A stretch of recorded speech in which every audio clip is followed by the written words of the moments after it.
This is an explicit podcast where we try to keep the conversations as raw and authentic as possible with no intentions of hurting anyone. So if you're very woke, religious, or sensitive, we highly recommend you do not tune in. Yeah, so 3 hours long, right, dude? 2 hours is just him munching, but I don't know. To me, I don't think it's affecting the quality. That's good. Yeah, there's going to be someone that is anal and that complains if it reaches enough people. I have the tendency to always cut people off. This episode I did with Dr. Ima, a vet, and some lady just couldn't take it. She sent she commented like a couple of paragraphs long, and then at the end she said like, by the time I reached the 1 hour mark, I've had it in all caps. And start talking about... You keep cutting it because of the cutting off part, is it? You will notice me doing that. I'll try it, bro. I'll try. Yeah. I get that shit in our podcast. In the beginning, lah. You mean each other? No, that I cut him off. That's what they say. It's would you agree it's a trait of ADHD? I don't know about that for myself, but it's just the way we talk normally. Yep. When I do cut him off, I know that because he'll still eventually come back to his point and stuff like that. And you know when you're friends, like you kind of know what the other person is like getting to, so you just cut to the chase. But then when people listen to it, I guess they get like, they think I'm not letting him talk, so I had to like actually consciously tone it down a little bit on my end. But sometimes it's just also me. I'm just a very good listener, so I just listen. I'm like, it's personality, man. Yeah, like a lot of it. Like some people just, like the last episode I did with Melvin, right? Both of us, I could tell, very good flow because we keep bouncing different topics. I mean, I'm saying good flow for us. I don't know about the listener, but we bounced so many different topics, and it's because of just our character. Some people, it's not normal for them. Yeah, we are rolling already. Oh, okay. Yeah, right. Guys, we've got Tanesh and Kirtan. What's up? Hello. My name is Tanesh. My name is Kirtan. We're going in that flow. Yeah. From the Chill and Spill podcast. Yes, brand new podcast launched by Tanesh and Kirtan. Go check them out. IG, YouTube, Chill and Spill. Can we swear on your podcast? Oh yeah. Always, of course. Yeah. If you've not heard about us, what the fuck are you doing? Huh? You're living under a rock, literally. Go and check it out. Season 1 is out. So season 1, season 2, you guys would film it like probably 1 week or something. You'll try to finish it. Do all episodes, is it? Or No. We will die if we do that. we do weekly. So we film actually weekly. Film, upload. Yeah. Okay. We consider doing like a batch sort of thing where you just bulk shoot and then. But I also feel like we sometimes want to talk about what's like responses from our previous episode. Make it look like a constant weekly hangout session rather than like produce content that we're just pumping it out. So hence why a lot of let's say podcasts I guess most really important for podcasts is consistency, frequency as well, if possible. Pretty much you want to get the listeners hooked. Do you guys consume podcasts yourself? We do. I do. I wouldn't say too much. Yeah, same. Not too much. Have you heard of this thing called Shits and Gigs? It's the British one. The British one. The two black guys. Wait, bro. Holy shit! Yesterday I just heard about it. So their shtick, right, is they're a cult. It's a joke, right? Yeah. They're a cult, right? So they are pursuing this hedonistic lifestyle. Their goal is to build a log cabin, and then everyone goes and there. And where there's a lot of fucking and sucking and that type of shit. But did you know? Do you know who is Chris D'Elia? Yeah.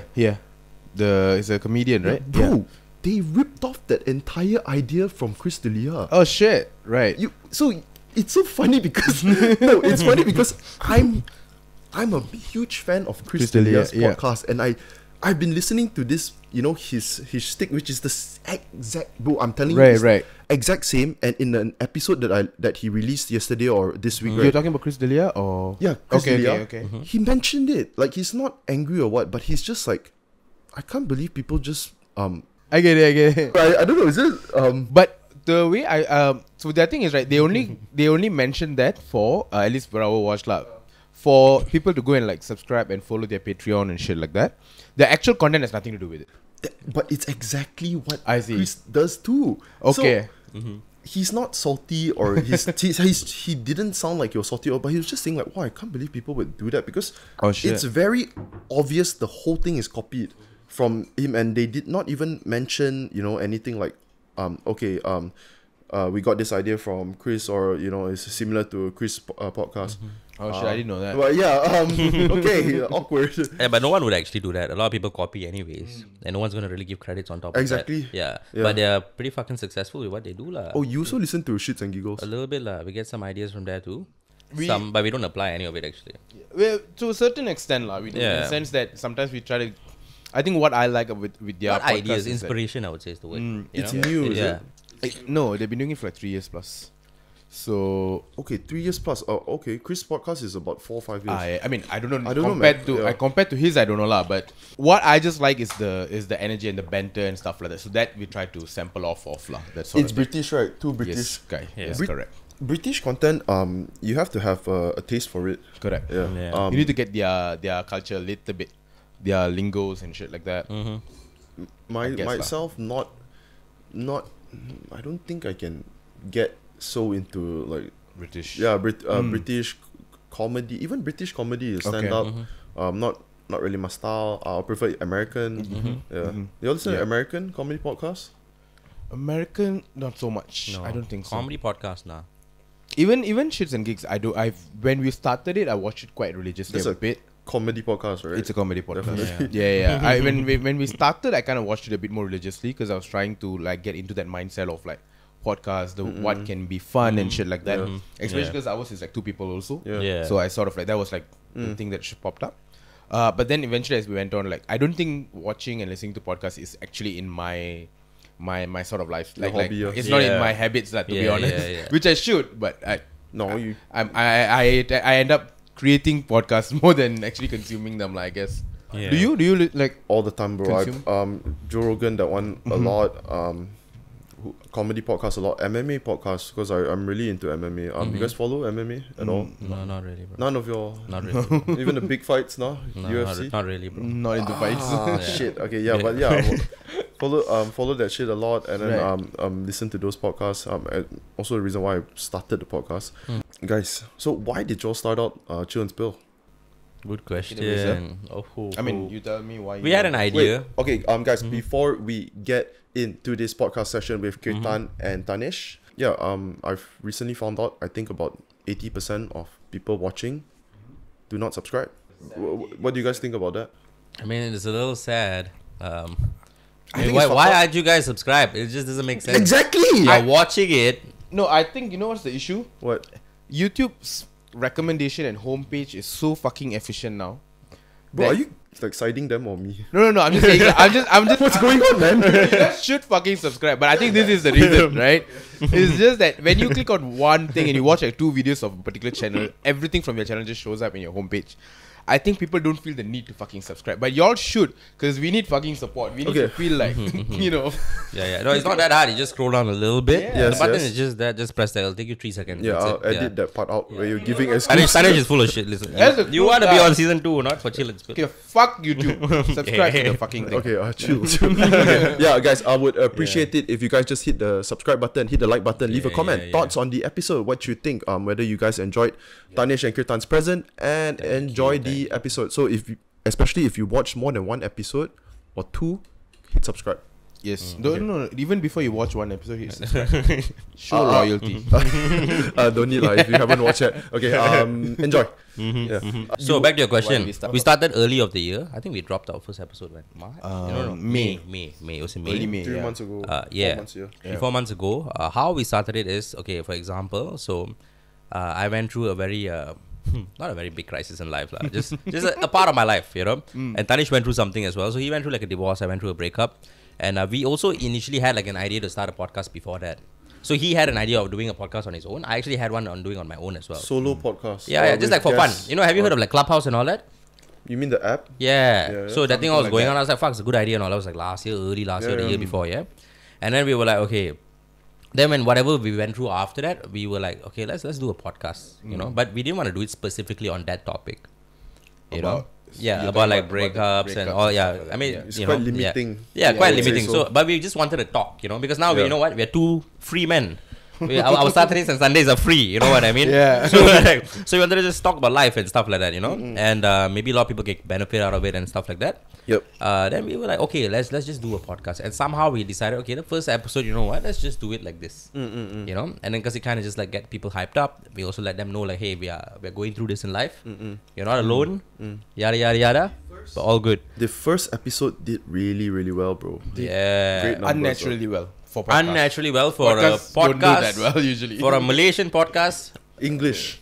English based Yeah. Yeah. by two Indian men.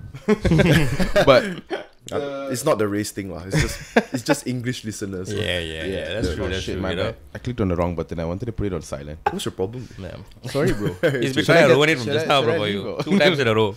But yeah. I think for me it was like one, I've been creating content like for a long time, and I want to Since when? since 2015. No, 20. Sorry, not 15. 2000. No. 20. 2015. 2015. I always get it confused. I was 5 20 years years apart. old. Which platforms, bro? YouTube. I started with YouTube, YouTube, yeah. and then eventually Facebook, and then when I started, Instagram didn't even have videos. Instagram was just pictures back then. Post I lah, think post. lah. Yeah, just. Yeah. And then eventually IGTV and all that Yeah, stuff yeah, came yeah. in. So we did IG. TikTok came. I Have you gone on? fought against TikTok so Oh. long, and then I eventually gave in to it lah. You, I mean, you We kind all of give into it.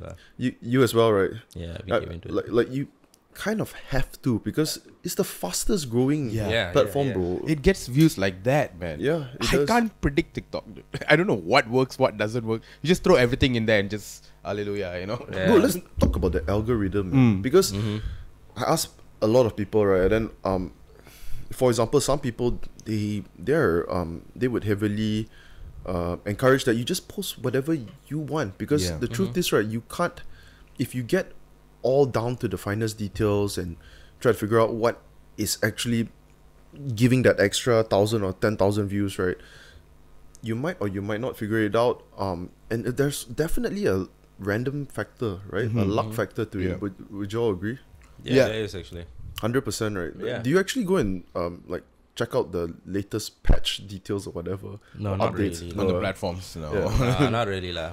But I think with TikTok, right, I've genuinely, like, I've tried all kinds of, so my approach to TikTok is simple. I just, whatever I do for my Instagram, I just dump it on TikTok.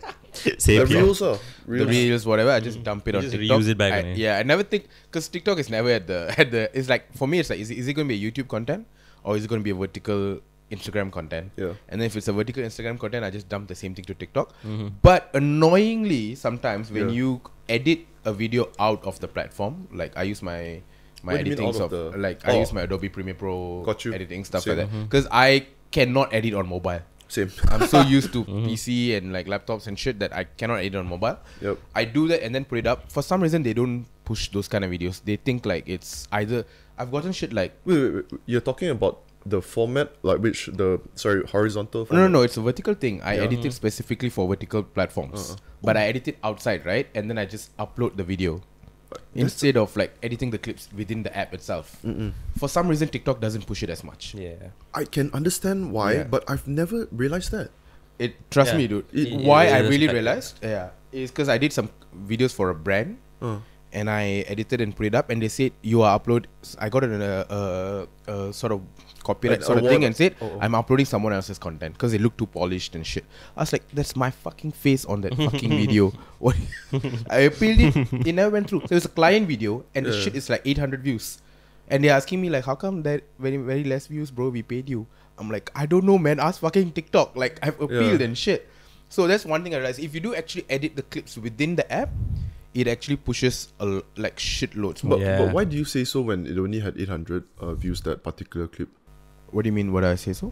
You said that they push if you edit with TikTok, but that clip, the one that you did for your client, you edited it in TikTok. No, not in TikTok. Meaning I edited it on Yeah, my, yeah. because I filmed it with my camera. I edited it on my laptop and Yeah. everything. Upload the video on Instagram and on TikTok. Instagram it did decent, but TikTok it did like 800 views. And I was like, this is unnatural. Like TikTok, like you throw rubbish, it gets 1,000 views at least. Right? No, bro, I didn't think about that, but then now that you mention it, right, like if you use the song that is trending, you put those captions on top. You know, they have those box, right? Yeah, with yeah, the yeah. TikTok format. Yeah. Then I realized like a lot of the videos that I see on my explore page, right, the For You page, are those random accounts. They get a lot of views. Just like they have those things there. Yeah. Okay. You do a lot of TikTok stuff, right? I feel like it works Really, no. It really depends. way better for you. So okay, in terms of algorithm, so here's the funny thing. I actually had a call with Meta about a couple of months ago. Yeah, so they gave me a call actually. So during what that was it time, about, so here's the thing. This is pretty cool. They had like this form I had to submit. It was on my Instagram homepage. They said you can fill up this form, give a submission in. We'll give you a call in terms of how to improve your content to reach more people. I was like, oh, pretty cool. But I've never seen it before, so it's a bit like suspicious. But I just tried it. Very. And right. And I actually got a text Some first. Nigerian guy trying to. I got a text from Singapore. Yeah. And then they gave me a call. And the guy spoke to me actually on the phone. He was like, okay, let me give you some tips in terms of how to post reels up to reach out to more people. Yeah. Okay, so this is what they told me. Number one, so it's free tips I'm dropping you guys right now. You got to subscribe. You're not subscribed. I don't know what you guys are doing. Okay, Subscribe. Go to Chill and Spill and subscribe there also. Yeah. quick plug. But then Kirtan Raj Fitness and then Tanesh Vlogs and then. And yeah, so what they told was basically first things first, try to edit it within the app. Don't use an like external app and then bring it in. If you use an external app, bring it inside Instagram after that. Just add some additional stuff. So it's actually a thing. Oh my! It is. So I could actually use, like, let's say I edit on Premiere Pro, I could put it on there and then I'll just put one caption. Yeah. And it's also edited. Yes. But what if you upload it and you don't add any caption? Then it's considered not Consider edited. basically you did not edit it within Instagram. Okay. So you can do, but the more you use it by editing inside it, Instagram kind of notices it and will push your content out more. Yeah. That's Fuckers. one. Yeah, quite insane. Bro, it's damn fucked up. Yeah, and no offense, like the app sucks, when it comes to editing. Yeah. It's hard and it's shit, It's not hard if you started out using yeah, that, exactly. right? Correct. Yeah, but it lags and it's just annoying. Cannot If you take too use heavy to- load content. If you use to other editing apps, then like this is like them. Yeah. That's one. Number two, they said basically, let's just say, because some people say keep your content length short. Yeah. Because it's like, 10 minutes, so someone watches 9 minutes, but 10 seconds, they watch the whole thing, so it shows like, 100% watch time. So I asked the guy about it, and he said, no, it's actually not so true. It's not, yeah. Yeah, he said if you do even 60 seconds, but if you get someone to watch a full 60 seconds instead of 10, your 60 seconds will be pushed out more. Because the 10 seconds can be just way too short also sometimes, to a point where they wouldn't want to push it out. Because watch time also matters, Yes, right? Yeah. Yeah, that's another thing. And then trying to keep that engagement within the whole 60 seconds is another whole different problem So for you to keep them engaged for the content itself. 60 second, I do fucking 10-minute videos. But it's not really working. Yeah, much so lah. that's the thing. So as long as you keep your audience engaged throughout the entire time, they will push the content out more. Third, they said is, for example, I asked about hashtags. Because I see a lot of people when it comes to reels, they have like fucking 50 different hashtags down there, Doesn't work, right? Yeah. So I asked the guy, he said, nah, you just keep it to 6 is enough. Yeah, But you yeah. keep your hashtags relevant. Yep. So for example, in my case, he said, I noticed like on your post, they actually went through my entire Instagram. And they said, I noticed in your post, you put like fitness, gym, and stuff. Hey, who's He's this like, guy? I want to call him. I don't know, bro. Some guy from Singapore. It's like, okay, yeah. He works for Instagram, basically, for Meta. And he's like, if you were to go and look for something up on Instagram, would you go and just hashtag fitness? No, you'd probably hashtag like a specific hashtag, biceps workout. So you got to be a bit more specific with the hashtag. Is it in terms of what you're looking for? Put yourself in basically the audience's point of view, in that sense, yeah. So that's another advice he gave. Then Frequency. Frequency, increase it. He told me every day, 5 times a week, on Mondays to Fridays, if can. He said, let's just say, if you can't do it on a couple of days, maybe you got busy or stuff like that, put pictures up. Then I asked him, isn't pictures dead? Okay. He said this, no, you look at it like this. He said reels is to get new people in. Pictures is to keep your old people there, so they don't leave you. Bro, this dude, right, first of all, I cannot trust everything he says because you know what he wants, right? He wants you to Use he the wants, app. He wants more content. Yeah, more that's about content. it. Correct, yeah. Then you were saying like shorter videos. People think common misconception. They think that shorter videos, 5 to 10 seconds, because they would think like like Vine videos or TikTok short clips, right? They'll go super viral. But if you are TikTok, right, you want them addicted. You want them on the app as long as possible. Yeah. So if there's actually a clip that is a minute long, I think the maximum for TikTok is how long are they? TikTok is 10 minutes. Yeah, 10 minutes. Quite long. I think last year it was only 1 minute. Yeah. They changed They it. gradually went up. Yeah. Yeah, So yeah. if it's feasible, right, people are actually, let's say, I think even if it's a 2-minute video, people watch half of it, right, they're sure going to push that already. Yeah. Because it's already a minute long. That's true. Yeah. That's Yeah. true. What other Good point of view. tips were there? increase your posts. He said basically if you can, don't stop, don't That- stop. bro, He's like you got to do it at least like 4 to 8 weeks straight. Yeah. Because he said it'll come to a point where Instagram will keep pushing it after that. No, And I won't lie. fucking liar, bro. Yeah, no, but here's the thing. So I asked him because I noticed a lot of growth on my Instagram last year when Reels was a bit more new. Okay. You know, and then you can clearly tell, you know, for example, now if you scroll your home feed, if they keep suggesting you reels that people you don't follow, then you know they kind of brought it back. That means they're pushing reels out again. Last year was a lot, early of last year. Yeah. You keep scrolling, there's like after 2 posts of your own friends, then there's a reel suggested again. After 2 posts, a friend again. Okay. You know? I get that quite a bit now. Yeah, so now they kind of brought it back a bit. But early this year, it kind of just completely died off. You don't even see no any suggest. suggested. Yeah, it's completely gone. And then you notice a lot of it, even if you post your own stuff, the views all kind of dropped as well. Yeah, so they play around with this kind of shit. Dude, it's so complicated, right? It's complicated, bro. And the whole external editing external and then editing to within the app actually plays a lot. So I am used to editing on my PC and shit, right?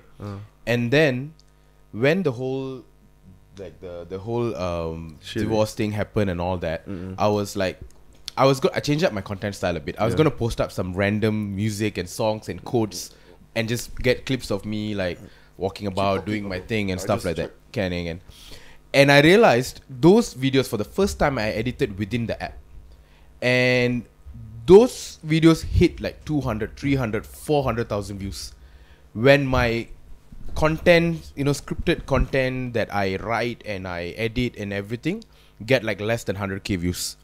So I realized it is, if it's really edited from scratch in their platform, like you put together the From clips scratch, meaning you record the clips individually and then you put it together, or you record it within, you know, while you're editing you can like record while in their editing thing I don't itself. know how to use that, but yeah.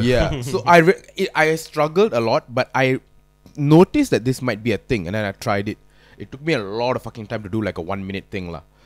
way longer than I can do it on my PC. But How long does it take for 1 minute? easily like an hour for me, just because I'm very like, I have OCD when it comes to cutting clips. Yeah. I have to cut it like to the frame, not even to the second. yeah. I have to cut it to the individual frame, and it's so fucking hard to do that on a phone because Yeah. there is no Yeah, because So Premiere Pro, you you just go, Yeah. you just press the next arrow Yeah, button. It goes got you. one frame by frame, right? So, but then when I did it, those videos did damn well. So I remember one video, I got sick of editing it on the phone. Yeah. So what I did, I edited it on my PC. Yep. Then I brought it here and I just replaced the song With a TikTok song. with the TikTok song. So I actually screen recorded the TikTok song. I mean the IG song, IG reel song. Screen recorded it, sent that video to my editing platform, edited the video and everything, brought it back because I needed a song to edit the content. Yeah. Brought it back and Wait. then Yeah. from it being the original audio, I replaced it with the IG audio. And it still did well. If I were to just naturally upload it without using the IG music and all that, it wouldn't do as well. Yeah. So No, but you yeah. use the app's song. Like, let's say you took it from Premiere Pro, upload it, and then you just include the app song. Or? So meaning the app has a song, right? Yeah. I need the song as reference when I want to edit. But I want to edit it on my computer. I don't want to edit it on my phone. So I just like recorded a screen record, make it a screen record, send that song to my PC. Why you didn't download the song from your computer? I don't know, because I wanted like it wasn't a song. It was like, you know, sometimes they have like dialogues and certain Yeah, audio. yeah. It's like an IG conversation. audio. So kind of thing. yeah. So it wasn't a song. Yeah, It was I like can't a- really get it. Yeah. Now that makes sense. Yeah. But and when I brought it back, I remember once uploading just like that, it didn't get as much views. But when I replace it, so it looks like I've used IG Music, one of their songs in their catalog, that shit does a whole lot better. I need to try because I do a lot of reels, right? And then sometimes the reels at the start, I will put a caption like what, like Japanese, like Indians don't like Japanese food, like that. So I saw that one. that's what Jeevan said, lah. Yeah. So I would put that header, right? I'm thinking I can just put the header on IG and then see how. Try it, dude. You know what you should do? You should pull up very similar content. One is completely edited on PC. One is like put a text that's on the app. Yeah. And then Or you just can see put a how- sticker. Just put a sticker. Bro, you can tell one, right, when your reel is doing very, very well because it's all completely organic engagement and it's not due to the algorithm giving you a boost. Because some of the reels that you post, right, I noticed, right, that I don't think this reel should do good, You know, I can see the engagement barely any, shares also barely any, but Instagram just push it to like some 10,000 views, and then the likes are very low. So that is all Instagram It's pushing all it. Instagram lah. I guess you probably satisfied some of their needs lah. You know what I mean? If you get like less comments and less shares, that means Instagram is just showing it everywhere lah. Yeah. No, I like what you say lah. They might reward you if you post every day. So maybe because I post often, and then they're like, okay, in the next 50, you know, this particular post doesn't matter whatever the content is, as long as it's not anything that is banned lah. Yeah, they'll just boost it. I think it really works. It like works. that, man. They really dictate how they want the people on the platform to use their platform. They really dictate it by rewarding the behaviors that they like. Yes. It's like having your dog lah. Yeah. Your dog, you know, takes a shit, then you just Takes the shit at the right place. You reward it lah. It takes the shit in the carpet, you know. fucking beat the shit out of it or whatever, and like yeah. ignore it for a while, make it feel bad lah. And for them, it's like damn straightforward lah. The more people on your profile, more people watch your shit. That means more people on the platform. So okay, this guy's doing something right. We'll just push his stuff out even more because people like him. It's damn straightforward. You were actually saying that we're like dogs are basically. Yeah lah. We are sheeps bro. are. We are dogs, Yeah, lah. bro. No, we are not even sheep, bro. We are just dogs, bro. Oh shit. It's just Mark Zuckerberg lah, bro. It's their world. We are just playing in it. Thing is, we have to play in it. You want to do anything significant, social media, you need to be up on social media. Choice. You can't do shit without social media these days. You know what I mean? Bro, you started so long. You started 2015 yourself, Kirtan.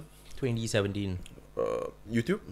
YouTube 2018. Oh, so 2017. But I'm not really consistent on YouTube. Yeah. Okay. So 2017, you're basically just like Instagram like that. Instagram. That's when they introduced stories.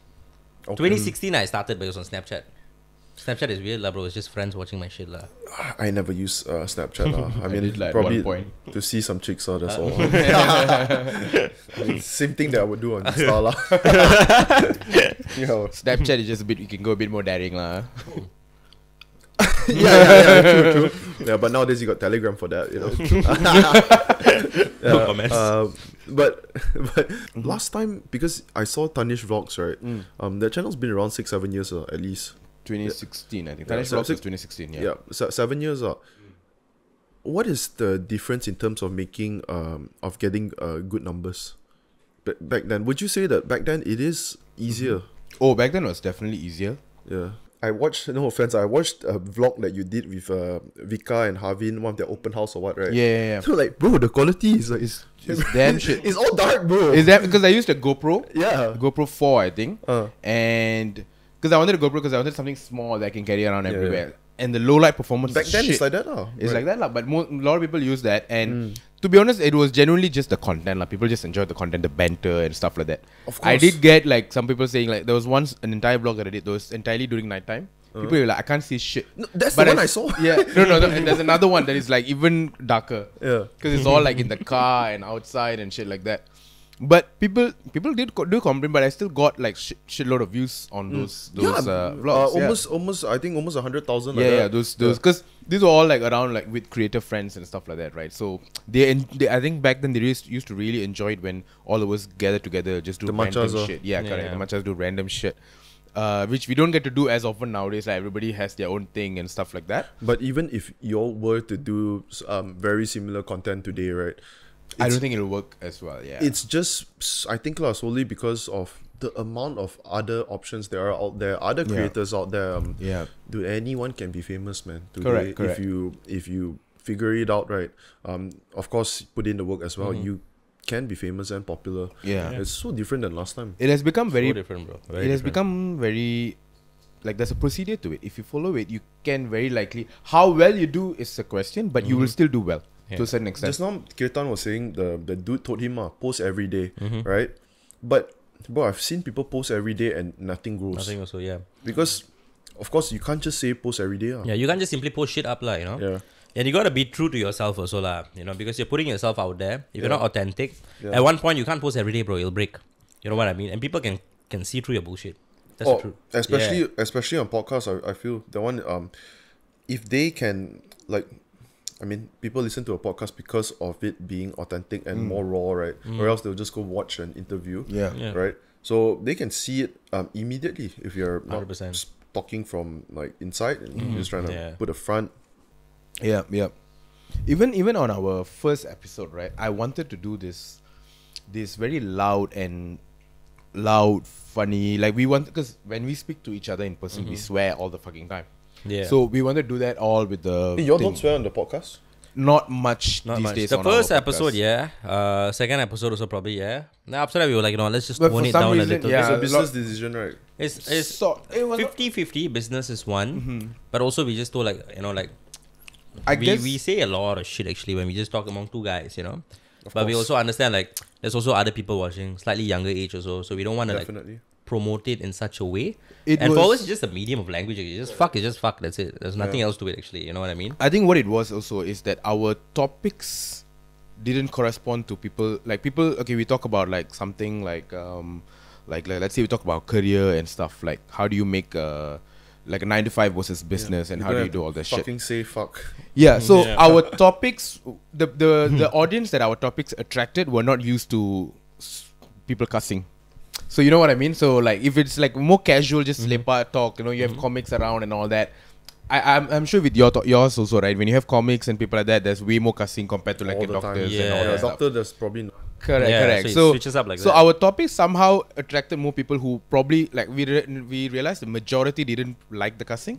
So we're like, all right, you know what? We can Yeah. still do it without the cussing. It's just that But I think our topics play a very big role to it in terms Yeah, of how yeah. we are also during that episode. Yeah. Because we have like our serious side sometimes, then we have our chill side, and then we have our like fucking funny side. So we switch it up every here and then depending on our topics as we well. try to alternate it. Like one is Yeah. one we talk about first date and having sex on a first date, and then the next one we switch it up completely to like something serious like career and stuff Yeah, like that. yeah. So we try to attack. Sorry, man. We try to attack both sides of the audience lah, as much as we can. Dude, I listened to some of the podcasts. Yeah, it is definitely more serious. I think now also you're more chill.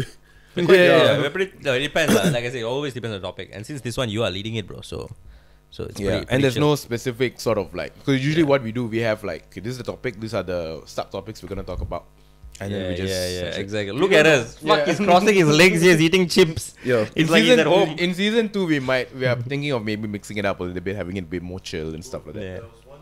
Yeah. I think once you sort of get a bunch of following and you got to sort of get like a set of religious viewers, like every week they'll tune in. This many people will minimum tune in. At that point, you can even have it. It becomes like, for them, it becomes like, I think I noticed with our podcast, it became like every week they hang out with us every Wednesdays. You know what I'm thinking in my mind right now? What? Okay, because this is how ADHD I am. I'm like thinking, how do you build those set of arms, bro? I said Man is particularly vascular today. it's a bit distracting. I'm sorry, bro. Yeah, okay, Put on a well, bigger shirt, huh? we'll talk about your personal Arms. training and stuff Okay, like that okay, later. later. Later. Yeah. Oh, you can jump straight to it. Yeah. Tell us. What was the previous question? No, you talking wanted to about? complete something, yeah. What was I talking about? I lost my train of thought. That's also. okay.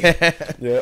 Oh no, we were talking earlier. We were talking about the whole YouTube thing, right? It's I don't think it's easier now. It's just that the YouTube that I watched growing up, It's not easier now, is it? I don't think it's easier now. It's just that I Easier am to used start, to. I think. Definitely easier to start, Yeah. but It's a lot harder to grow now. It's a lot more saturated. it's fucking saturated, bro. Yeah, it's mad saturated now. saturated. It's just that the Bro. content that I grew up in and Yeah. the content then essentially became the content that I wanted to create Yeah. was there during the 2015 to probably up to 2018, 2019 period, 2020 max. Then beyond that, I feel like the content moved on, and my type of content is still that. So I now have to sort of reinvent myself, come up with like new styles of content and shit like that, which Yeah. most of the time I struggle to as But well. that's in any field of profession that Yeah, you're true, in, right? It's the 100%, same yeah. shit, man. It's the You same gotta shit, yeah. adapt and evolve as you go, lah. That's just how it is. In Yeah. any, bro. My friend tells me about last time he worked in this old I think they're like in investment firm now. Okay, they teach people how to trade stocks, all those stuff. And he said like the CEO running the company, he's probably there 10-15 years. They did not want to invest in digital marketing. Okay, and he showed he had to like do it all himself lah, independently do it himself, and showed them that he would get much more views and help the business lah. More importantly, just by investing a little bit into proper camera editing or stuff like that. But then the CEO is still, even though you see that it works and all, it's just very, very hesitant to start, to actually accept that idea. Yeah. on a very personal level, like, they don't understand why it's They're very good and stuck shit in like their that old lah. ways, Yeah. So for them to try something new is just too, like, should I? Like, I know this has always worked for me. So it's like just taking the leap of faith of the extra risk is not worth it for them. But that's how you don't evolve, like, you don't grow. And then those kind of businesses eventually collapse and die. Yeah. That's just what happens. Speaking of growing, My arms again. Nice segue, dude. Nice. no, bro. Okay. Fucking good segue. As a podcast host, right? Good kill.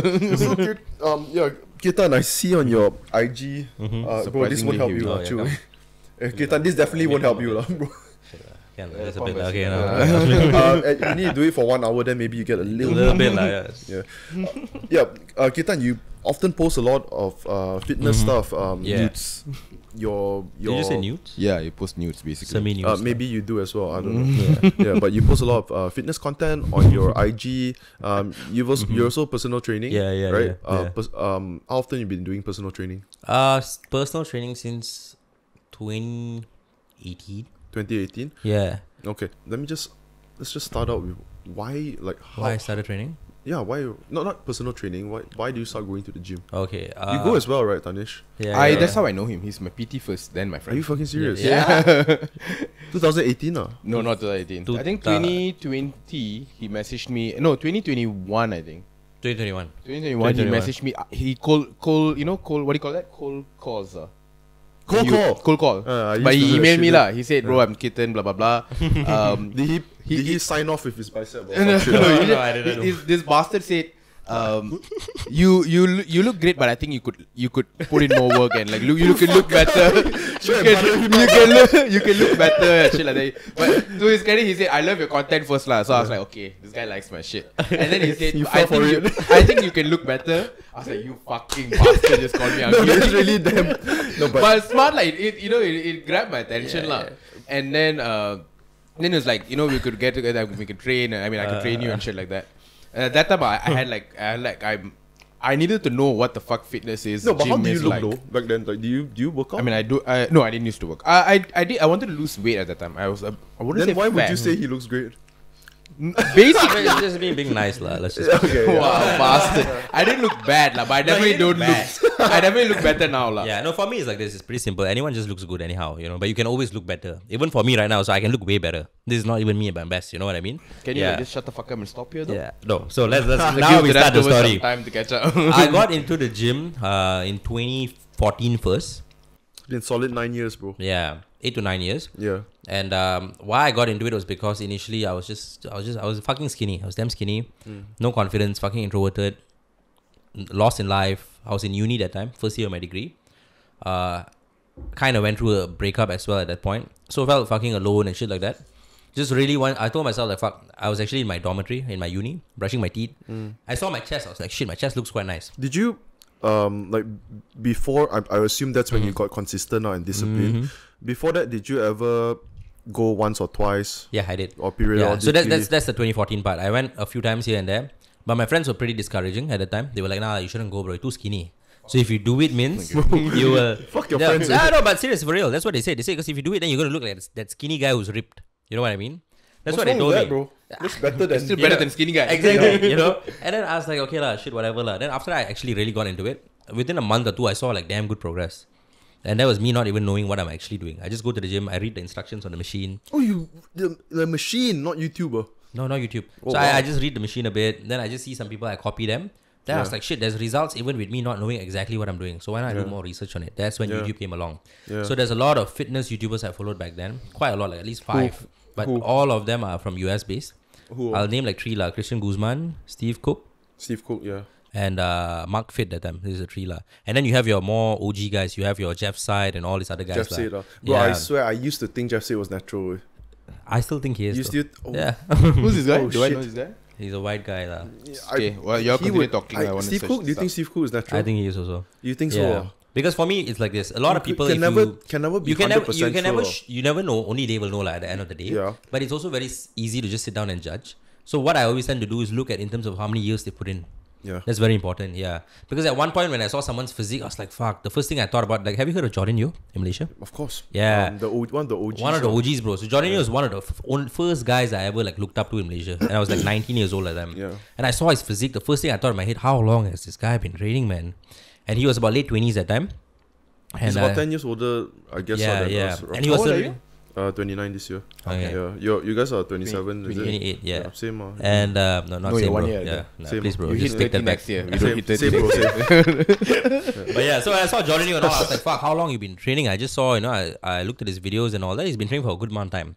And I realized a lot of it is very achievable, attainable if you just work over something for a certain amount of time, And then it worked the same thing for myself. 2 years in, I saw my physique grow. 3 years in, it got even bigger, nicer. 4 years in, you start sculpting. It gets even more cool. So now it's like 8, 9 years in. Yeah. The growth is not as crazy as it used to be, because Of you're course, natural and it just slows down a lot more. Yeah. But it still changes every here and then over time. Your muscles look more mature, more defined. It looks pretty fucking good, lah. Did you just say it looks pretty fucking good? Yeah, pretty fucking Yeah, good. Bro. it does. No, but bro, I'm sure you've hit moments, right? I've also hit moments like that where you think that fuck, it's already plateauing. Then you're like, a few months later, you're like, oh shit, I tried out something new and there's progress. Yeah, yeah. You've had moments like that. I've had moments like that throughout my entire 9 years of training. Sometimes I'm in the gym just training, right? My last rep, I ask myself, why am I actually doing this? Because you think that, it's been a It's a couple lot of of effort. months. It's a lot of effort, a lot of work. I can be just sitting outside chilling, you know what I mean? So, right now, as of this moment, is it still effort and work to you? Because It is. to me, right, I've been going since I was 16. I never stopped since I was 16, 6 times a week. I stopped lifting for 2-3 years. That was because I did boxing. Then I got back to lifting. But it stopped being work to me after 4-5 years. Like I fell in love and I just got addicted. Like it's my happy place, bro. I assume you would feel It's something. the same for me too. Honestly speaking, now it feels a bit more like work to me as compared to when it first started. Why? When it first started, I fell in love very completely. Because of the progress I saw, right, it gets you addicted to it. Now, because I've been in it for some time, the level of progress you see is very, very minimal, your Of course. differences, right? So back then, the differences is huge every time you train after a month, after a year, Your and then it first kind of few keeps years, you in it, like, fuck, I can't wait to look forward to it, Now it's so minimal to a point, it gets a lot more harder. But at the same point, a lot of people ask me this question, bro, like, how do you now travel? You eat out, you drink, you party, you do all these things, but you still look like this. I said it's the same principles you'd have of like whatever it is in life. You work fucking hard at the start, then you work pretty smart on top of that after that. But you gotta put in the work at the start first, lah. You know what I mean? Yeah. But so now I find it fun, but it's more of like the progress is a lot more slower already. Yeah. Of course.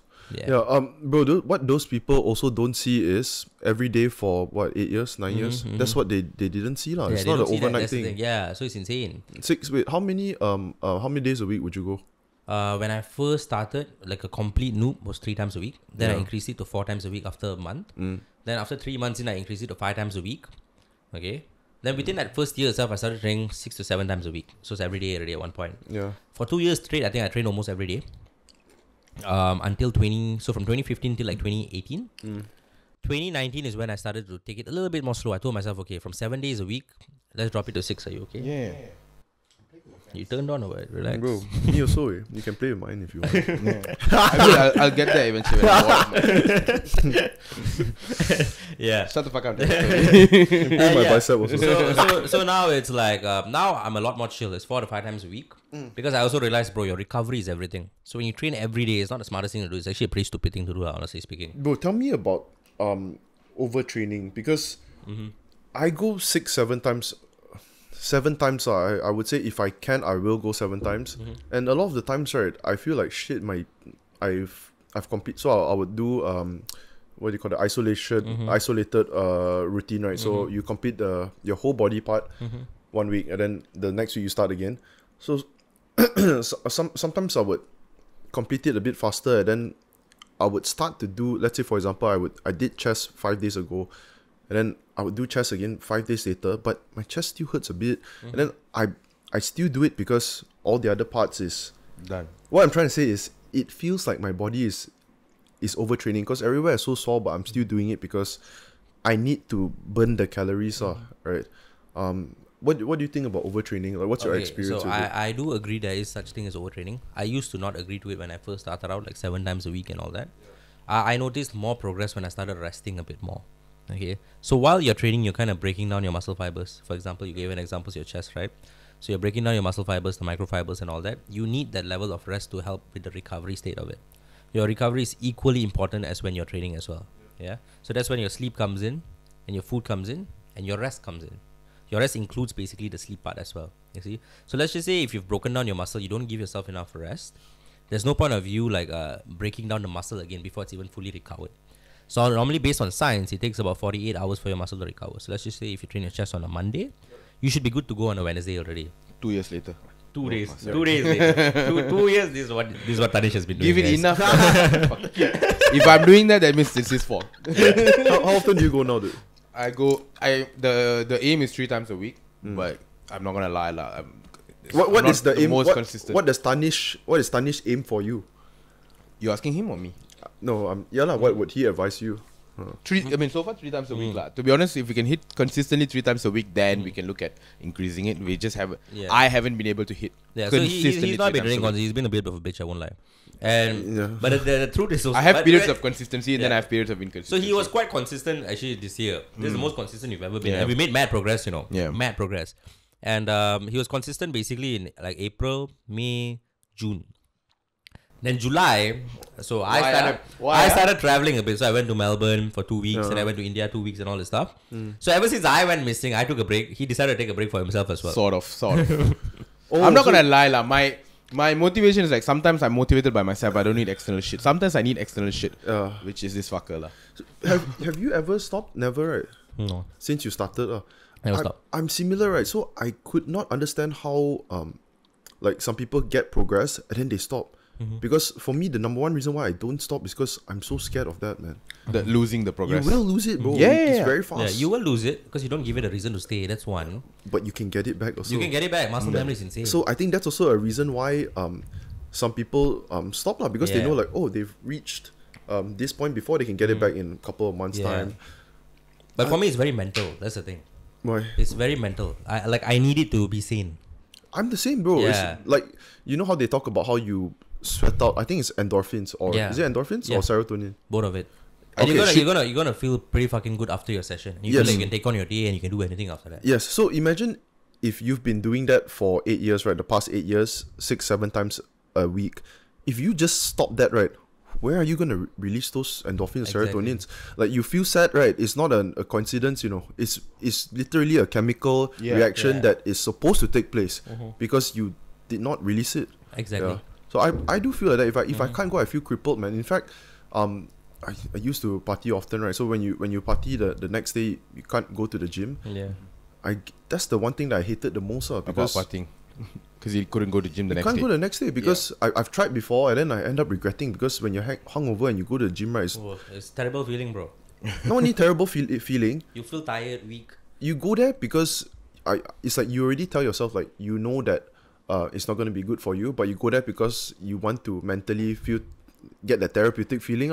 But then when you end up going there, you end up not being able to do anything, and it's just complete waste of time. Yeah. It might just make you recover. Again, bro. Sorry? Just party again the next day. Good advice. He's thinking about it now. Why I didn't think about it? Shit. To the party, you get all that happy hormone shit, right? Then you just do that every day, lah. Do every day, then just become a jelly. As long as you keep partying, you don't stop partying. Similar to exercise. Shit advice, guys, by the way. We're joking. No lah, but one thing I've noticed also, because there's dudes here, right? We're all 3 guys here. Yeah. And when a girl walks in the gym, testosterone levels. See? Yeah. No, complete different direction. It helps a lot with your testosterone levels. And what you mean? Just work out regularly? Just working out because of your muscle mass. You have a bit more muscle, testosterone levels are also higher. Of course. Metabolism is also going to be higher. Sex drive is going to be much higher. Your mood is a lot more elevated. So you can look at all those positives as well. Yeah. As compared to maybe someone who their testosterone levels are lower. Not to say like some muscular people, they do have slightly lower testosterone levels also, But just to one way of naturally improving it is to actually train.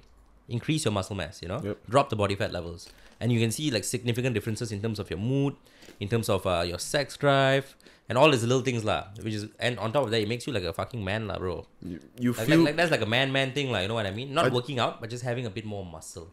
I think having the confidence, that's very important. Exactly. So it's a very masculine thing. That shit is fucking huge. Yeah, it's a very masculine thing. I started because it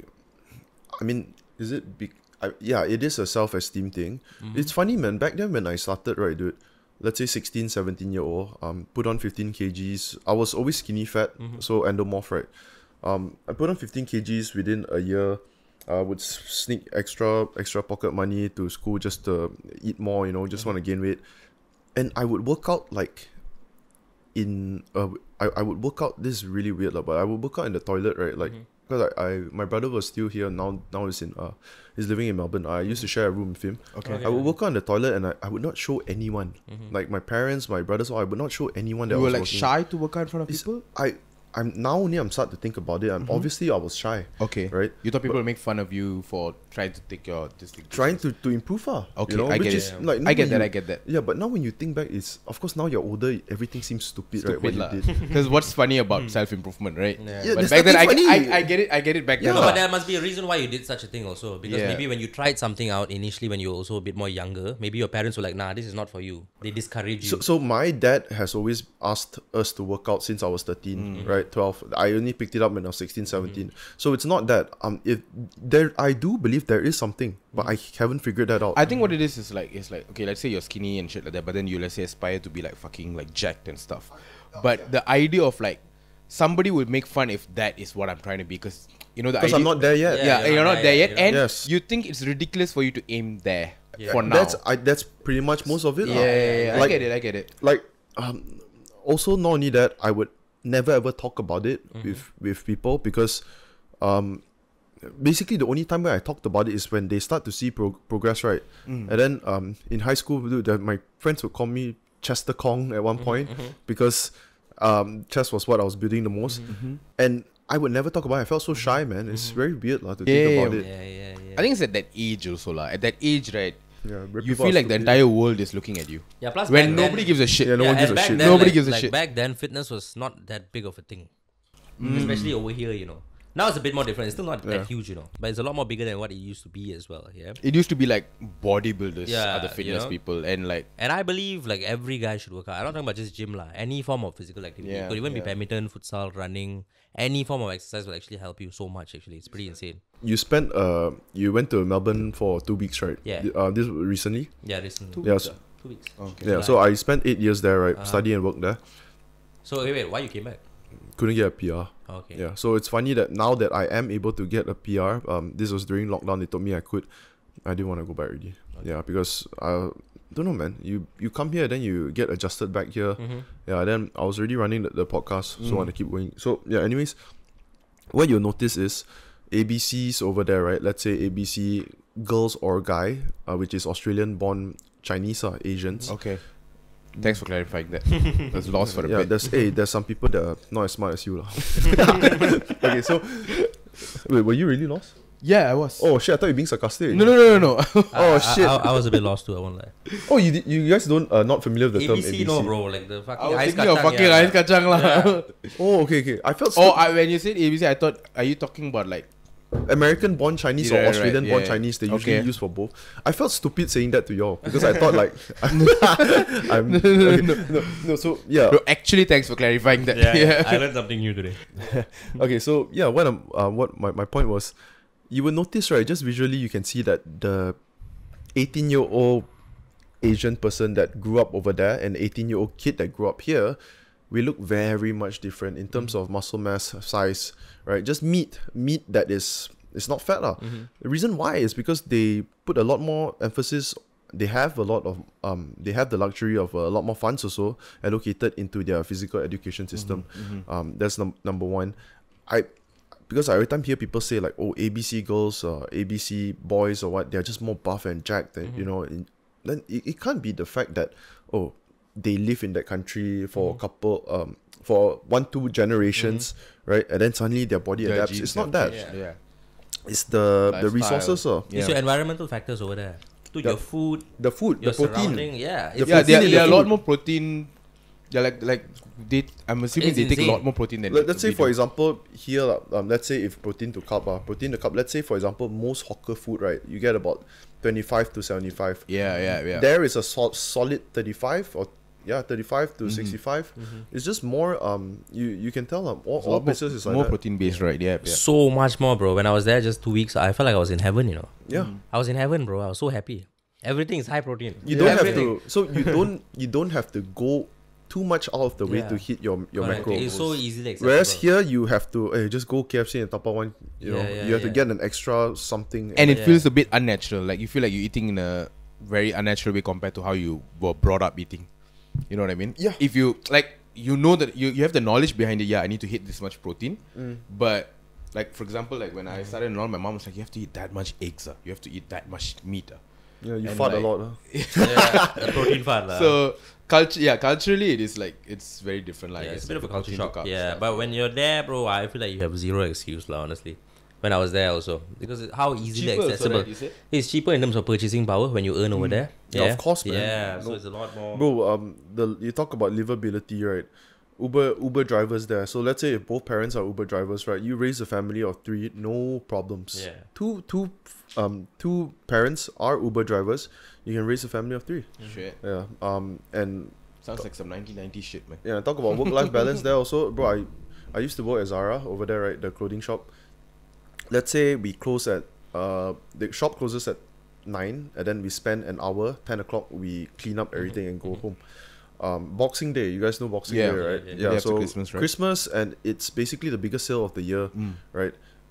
The shop is packed, and the whole floor is a mess because from the opening until the night time, it's gonna be super packed with all the customers. I was literally stationed at one table where there's some clothes laid out there, right? I was stationed there with 2 other guys, and we didn't move the whole time. We just stood there and kept folding because people kept messing it up. Yeah, so just for example, we finish at 9 o'clock, right? Our shift finishes at 9 o'clock. During Boxing Day, it was a mess, and the manager would just say, go home. Everyone just go home. You come back tomorrow and you pick up figure it where out. you left. Yeah, there's no OT no such thing. Okay, so since you mentioned you worked at Zara, what was the wages like over there? And which year was 26, bro. it? $26 per hour. Yeah, bro, 26, bro. So imagine, let's say, imagine Boxing Day, public holidays, right? Is times 3. Oh shit. So how much? 70. you work what, 5 days a week? No, I was part time. So 70. Let's say 70. Yeah, times 3 is like what? 70. Oh shit, math is bad. Shit, 81. Okay, yeah. Imagine $81 an hour for 8 hours. I don't know what. Oh shit, math is. No, 78. $78. 8 times 8 is what? 64. It's 78. 26 times Oh, 3, is smart, it? huh? 26 and Yeah. 3, 78. 71. Huh? Yeah, so 78. $640 just for one day if it's a public holiday lah. Yeah. Oh shit. Yeah, but Insane.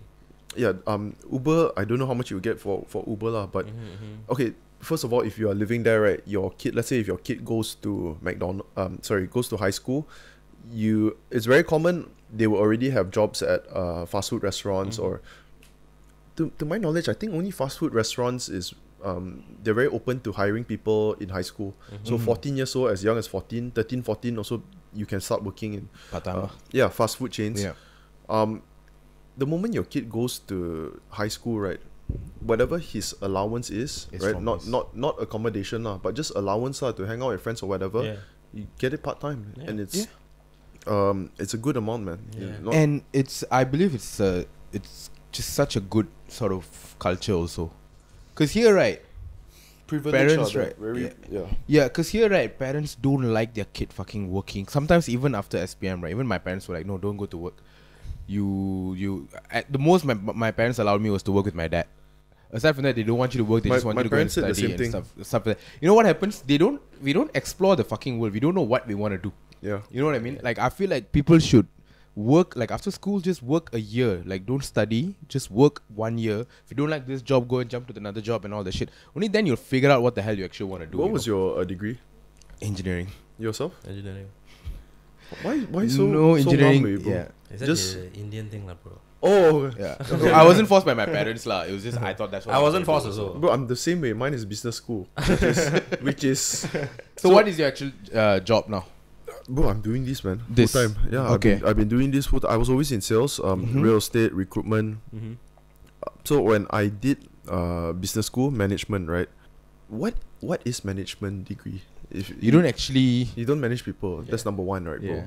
So it's like you're learning theories, and then you're learning about the history of business and blah blah blah. You're just doing something for a certificate, lah, basically, right?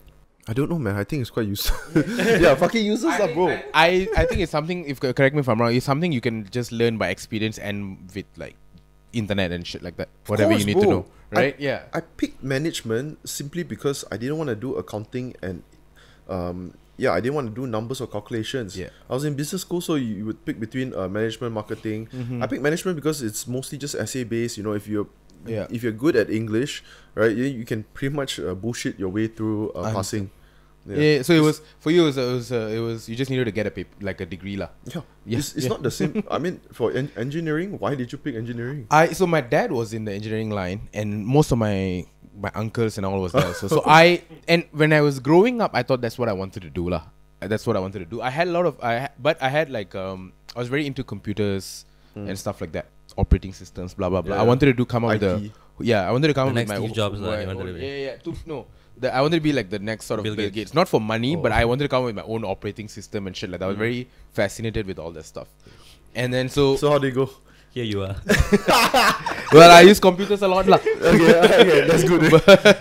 I thought, okay lah, engineering sounds, when I had to, like, okay, I have to pick a course. Yeah. I'm not so clear. I'm like, engineering, I guess that sounds like the most, Bro, you know. I feel like I'm the exact same. It's just that different field lah. Yeah. No, because Correct, mine, correct. right, like I always knew what my interest was, right? Interest in, let's say, if it was a real legit profession, I was thinking psychology or veterinarian, because I enjoy psychology, Animals. like understanding Okay. people more. I just love animals, lah. Okay. Yeah. I never even once thought to pursue that. Because you never think like those are jobs. You think like at that point it's like engineering, doctor, lawyer, this and that. This what you think is It's jobs. so dumb, you know. Like thinking back, like I just thought you just do what you just do what your brothers did. That's what I thought, dude. Like, what the fuck? Like, Like stupid, man. Correct. For me, it's like I was actually into filmmaking when I was 13 itself. I made a YouTube channel when I was 13 back then, which doesn't exist now. And I made some random. You know Ryan Higa? Yeah, of course. Yeah. So that he used to be like my Ray biggest William Johnson? inspiration. Ray William Johnson. Yeah. Also, but Ryan Higa was for me like my main. So I basically spoofed his videos and like did shit and edited them or whatever, blah blah blah, Yeah. and put it up. And then I started becoming the guy who helps 13, film 13, when I was 13. Oh, that's insane. YouTube, you Yeah. YouTube at 13, Yeah. but it's a different channel. It was a way different. I had like about 50 subscribers, which is all my classmates and stuff like that, okay. which was not bad. 50 at that time. Yeah. No, but bro, back then, right, if you did any sort of skit or whatever, It'll- you're really gonna get views, man. Yeah. So, but mostly it was just my classmates and stuff like. So back then itself, I had that interest, and then I even tried to make like this horror film once, which my parents actually helped us out with shit like that. But you never connect that as a job. Yeah. Like, you know, Especially that at just that seems age, like you some So fun. weird, right? Yeah, it just seems like something that is fun to do. That's it. So when I had to study, I was like, engineering lah, okay lah. And then halfway through engineering, I started doing videos. That's 2015 lah with my friend. And then I realized, and then I was like, it was still just a hobby. And then one point, I had like one brand come up to me and say, hey, can you do like a video to promote my thing? Yeah. I was like, oh, okay. Which year was this? 16. This is 2016 or 17 lah, something Yeah. somewhere along there. And then, you know, like Danku and all that, right? So I acted in some videos with them. Oh, And that then- was their agency that reached out to you, is it? No. This was some random guy. He wasn't even an agency. He was just a guy with a product. SME, Yeah, something like that. And then he paid me like $750, which I was like, holy fucking shit, that's a lot of money at that time. I bet your parents also said the same thing. lah. Yeah, Like, then holy I was fucking like- shit, this Yeah, hobby, that's like- this hobby makes money. Yeah, and then I was working with like I acted in a couple of videos with Danku and all. Then they knew that I edit my videos and all. At one point he just suggested, I don't think it was a solid offer. It's more like, do you want to just come and like edit videos with us and stuff like that? I was like, Yeah. oh. Did they give So you if I the? wanted- Did they give you the internship scam? No. It wasn't internship because I acted in the videos. I want some And interns, then, man. and then I'll go and like hang out at the office lah. I'll go hang out at the office. I'll be editing my own videos there. Then they'll be like, you know what? Like, cause they saw me at their desk lah editing. How old were you? 19? I was 18? No, I was 21, 22 at that time. Okay, yeah. So they were like, you know what, bro? Do you want to like be an editor here or not? Now I was like, I was still studying, like I couldn't do that. But I was Yeah. like, you know what? Maybe I could become just an editor. I was thinking like, do I want to become an engineer? Or if that offer was solid, do I want to become a video editor at someone like a Danku's company or something like that? I bet even at that point, you still could not, Could not what? like, you would not go for that offer. Yeah. No, I had to finish my thing anyway. But Yeah. I was thinking but that was like sort of like a turning point. I was like, if I could do that, Yeah. you know. And then somehow along the way, I sort of found out what would a video editor or something like that earn. And it was like, $2,000 or something like that. Engineering starting salary was it's the same, bro. 2,400. Oh, yeah, worse. Yeah, and at that time, then I got some jobs, like, I might get one job in like out of 3 in like 3 months once, right? But that would have been like a 4K or 5K job. Then I thought to myself, like, if I can do that, and that takes me a week to do. Yeah, and I was similar like- and similar to most jobs, right? As your brand grows, your fee increases as well. yeah, So it's yeah. the same like most jobs as well. Correct. You know how people always think that doctors earn a lot of money, right? I don't know why, right? I swear when I was in primary school or even high school, right, I literally thought that doctors, if you are a doctor, by the time you're 30, you're getting 20K a year. Not a year, sorry, a month. Yeah. But I thought that when you like fresh off uni, right, you're already gonna get 10K. I don't know why. Did y'all think that way? Yeah, we all did. We all thought What like the doctors fuck, earn a man? lot, That's yeah. how that idea was sold to us, you know. Yeah. Get it? No, lawyer also. I used to think lawyer also Yeah. like Yeah, lawyer would like- be about 8,000 right off the bat, you know. Fuck, bro. It was all lies, bro. Bro, my buddy is who's a lawyer. How much getting a low 3,000s and is 3-4 years already at the same job. And the hours are insane, man, bro. Insane, dude. It's fucking Wow. insane, bro. It's crazy. He's No, it's but I also losing hair. His pimples are. But I also think, right, back then, right, when we were like about to go into that, or when we were in high school or whatever, like people thought, okay, if people are earning this much now, in like 10 years, the starting salary will be this, like, okay, let's say now starting salary is 2, right, or 2,400. You mean for any general? Back then, any general, like, even engineering, right? People, like, even like my parents thought, like, now, so my dad was like, at the when he just started working, you know, he was earning like 2 something. So they thought by the time I go there, It's gonna 5 be like already. 5, 6 starting salary. No, it stayed the same. It's fucking, I think It now, went up a bit, lah. It You went have up to be just- a bit lah. when so in my college uni website, right, under the starting salary of a engineer, they used to have a column and they put like a average starting salary. For my particular course, my particular major, which was computer, it was 2,400. Yeah. And then I was thinking to myself, 3 months once I get a 5K job, it's better than that fucking 2,400. So I went in this direction. I'll take a risk in this direction. Now, I think a year or two back, which is like almost 5, 6, 7 years since I finished my course, I went back, starting salary 2,600. Don't, bro. Don't fucking. I was like, $200 increase. It's The kind of a span of 5 to 6 no-brainer. years. I'm like, you Bro, know what? The only way you can do this is if you really fucking enjoy engineering, I guess. Yeah, Otherwise, what's the fucking point? Yeah, what is the fucking point? There's no point to it.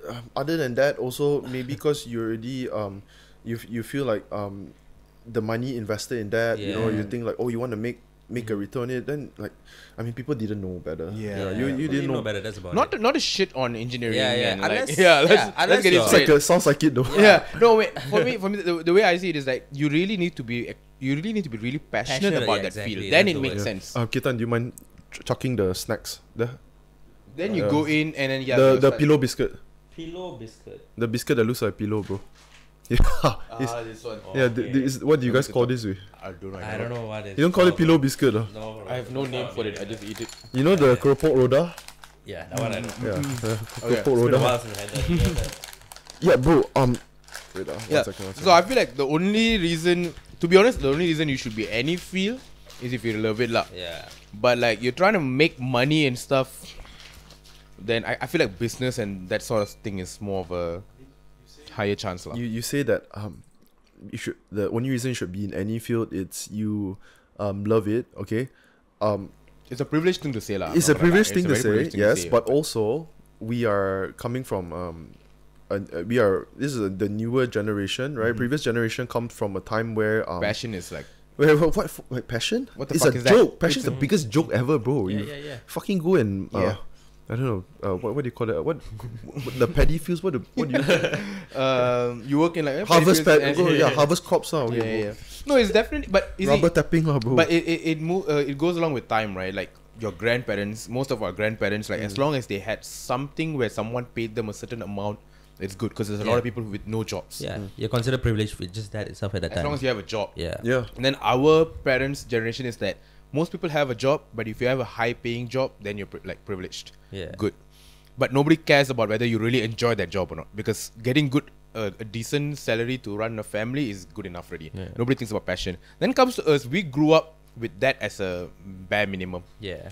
You know, like not to say decent money, but like money, you get some amount of money. You know, it's for the most of us, it's a bare minimum. So we think ahead from that. Like, what else can fulfill us aside from money? But also passion and shit. But also when you're thinking about getting that degree and getting that job, right, that fixed pay job, no one is thinking about the basic salary. They're thinking about what happens progressively. Right. So they're not actually thinking about the basic salary.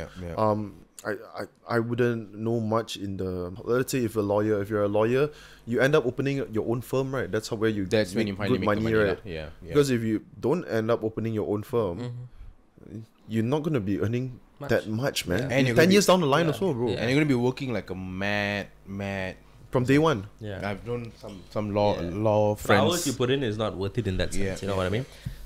Again, that's when I think it comes down to, do you enjoy it or not? Enjoy it. Yeah, that's what's going to keep you going. Because if it's not going to keep you going, you're going to break, bro. That's what happens normally a lot of people these days. And the difference is people got options now. Yeah. That's the difference. Back then, our parents you don't have options. Not one bit. Bro, you do something even if you're passionate about it, you also can burn out. Yeah, you definitely can. I've had multiple cycles of burnout. It's just that you burn out faster doing something you don't like. That's the only difference only actually. Correct. I worked in I did recruitment, right? It was during COVID time, so it was the worst possible time, right? So imagine a company expands, so they start adding people to their team, and then 3 days later, the first ever lockdown happened. So imagine your business is 100%, right? Suddenly you go to 15%, you know, the whole company's business, and then what am I doing there? They haven't trained me yet, right? So I'm just sitting down there, and then I'm making calls to candidates. There's no more clients. So basically you speak to candidates, you speak to clients. Clients is to get jobs that gets the job is for you to fill up that job vacancy with a candidate. And then but no one was really hiring that. Bro, it went from, let's say my team at 10 people, it's a average about 15 to 20 jobs, right? That we had to fill up. So my time, 10 people in my team, there was maybe 1-2 jobs that 10 people had to fill. So I was sitting in the office and people are pretending to like call, and because you have to look busy, so everyone's pretending. You're gonna get retrenched, right? Bro, everyone is pretending to call. Then I'm like thinking like, who are they calling or why? There's no jobs to fill. And they're talking like, basically we're having like touching base with candidates or clients just to hit the KPI, and I felt very fucking stupid lah. I just felt like, what the fuck am I doing here? So the goal is you're supposed to fill up a job or what, right? I did manage to fill up a job or two, I can't remember. I felt nothing lah. I just feel like, what the fuck is all this? Also sound like a super privileged person saying that shit, but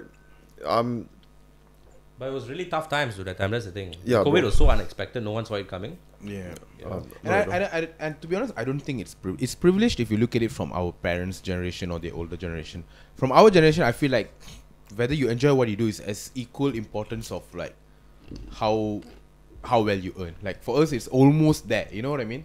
The more and more people I see, it's like it's almost getting there. Some people, I have one staff who's working for me.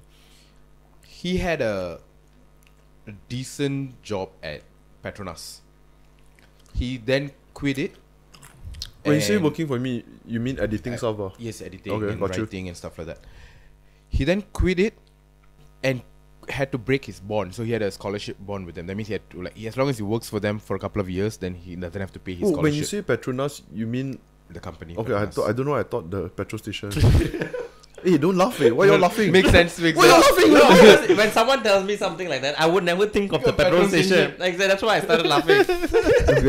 No, he worked. So he studied under Petronas scholarship. Got you. And then he worked at Petronas. It's a Malay dude, No, it's an Indian dude. And then Indians can get scholarship. At the petrol station, like must be a 5% scholarship, is it? So then, but then he really just fucking hated what he was doing. He quit his job. He also broke his bond. That means he had to now pay them back the entire amount of the scholarship. Oh, that's a lot, And he came and worked for me for half the salary.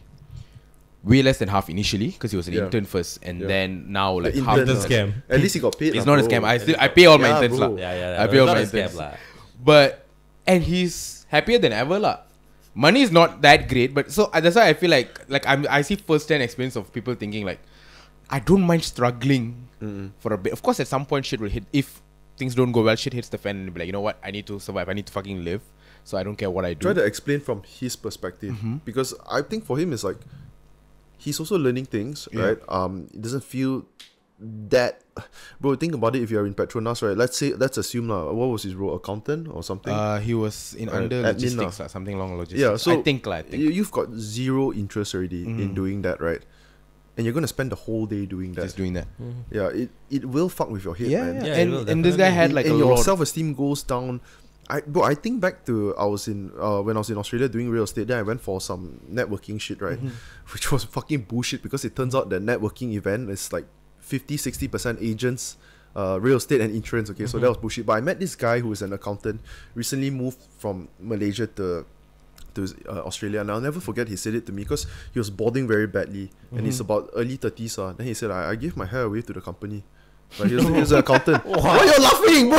No, that hit so hard actually. It was so literal. Like, No, hair away to the company. Bro, I was 23 when he said that, you know. So I was 22, 23, just fresh, started working, right? Yeah. And when he said that, I never forget until today, man. 7 years later. You didn't want to give your hair away, dude. That's the thing. Exactly, bro. Yeah. Bro, because it, I like my hair, dude. I want to keep my hair. because it really looked like, okay, so there's hereditary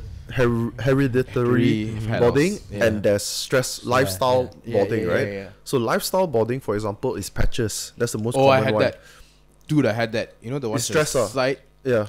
I was sleeping like shit. Yeah. I was shooting like mad hours and stuff like that. Not stressed. I was just like, I'd be up, I'd be shooting throughout the night, then I'd go sleep for a while, couple of hours in the daytime, and my lifestyle was just fucked up. Yeah. I started getting patches. But you can recover from that, right? Eventually I recovered. Like, I thought I wouldn't. I lost my shit. I remember calling my friend saying, this is the friend I used to work with very closely.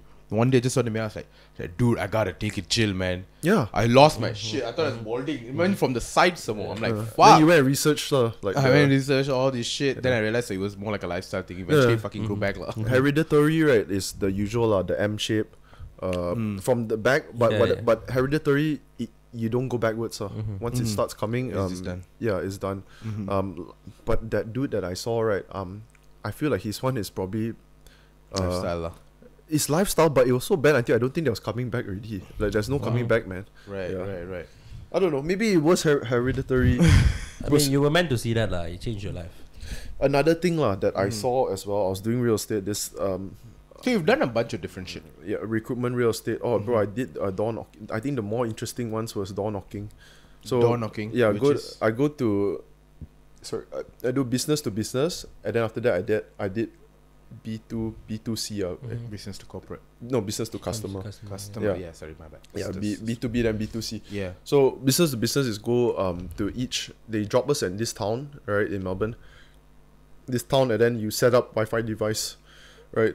Dude, those hard direct sales. So I go to each shop and I tell them, hey, free Wi-Fi, blah blah blah blah. But actually, what my company is doing, bro, back then I'm so fucking dumb, I don't realize that they're just all the commission scheme or the bonuses, everything that they tell you, no one's gonna hit that, okay? Because my team leaders, no one hit that. Then after a while, I realized, oh fuck, it's all scam, mate, dude. They pay us like 50 ringgit a day. No, sorry, $50 a day.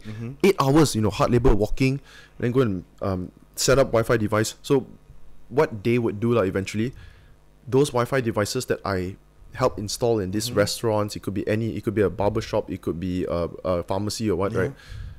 They're gonna take those data and then they will sell it to them. They'll call them after that and they will pitch them, say like, hey, I've got this amount of data, you want to increase your customer base, or these are very useful, and then we'll sell it to you for this amount, which is fucking stupid, because some places that I go to, right, they straight away laugh at me.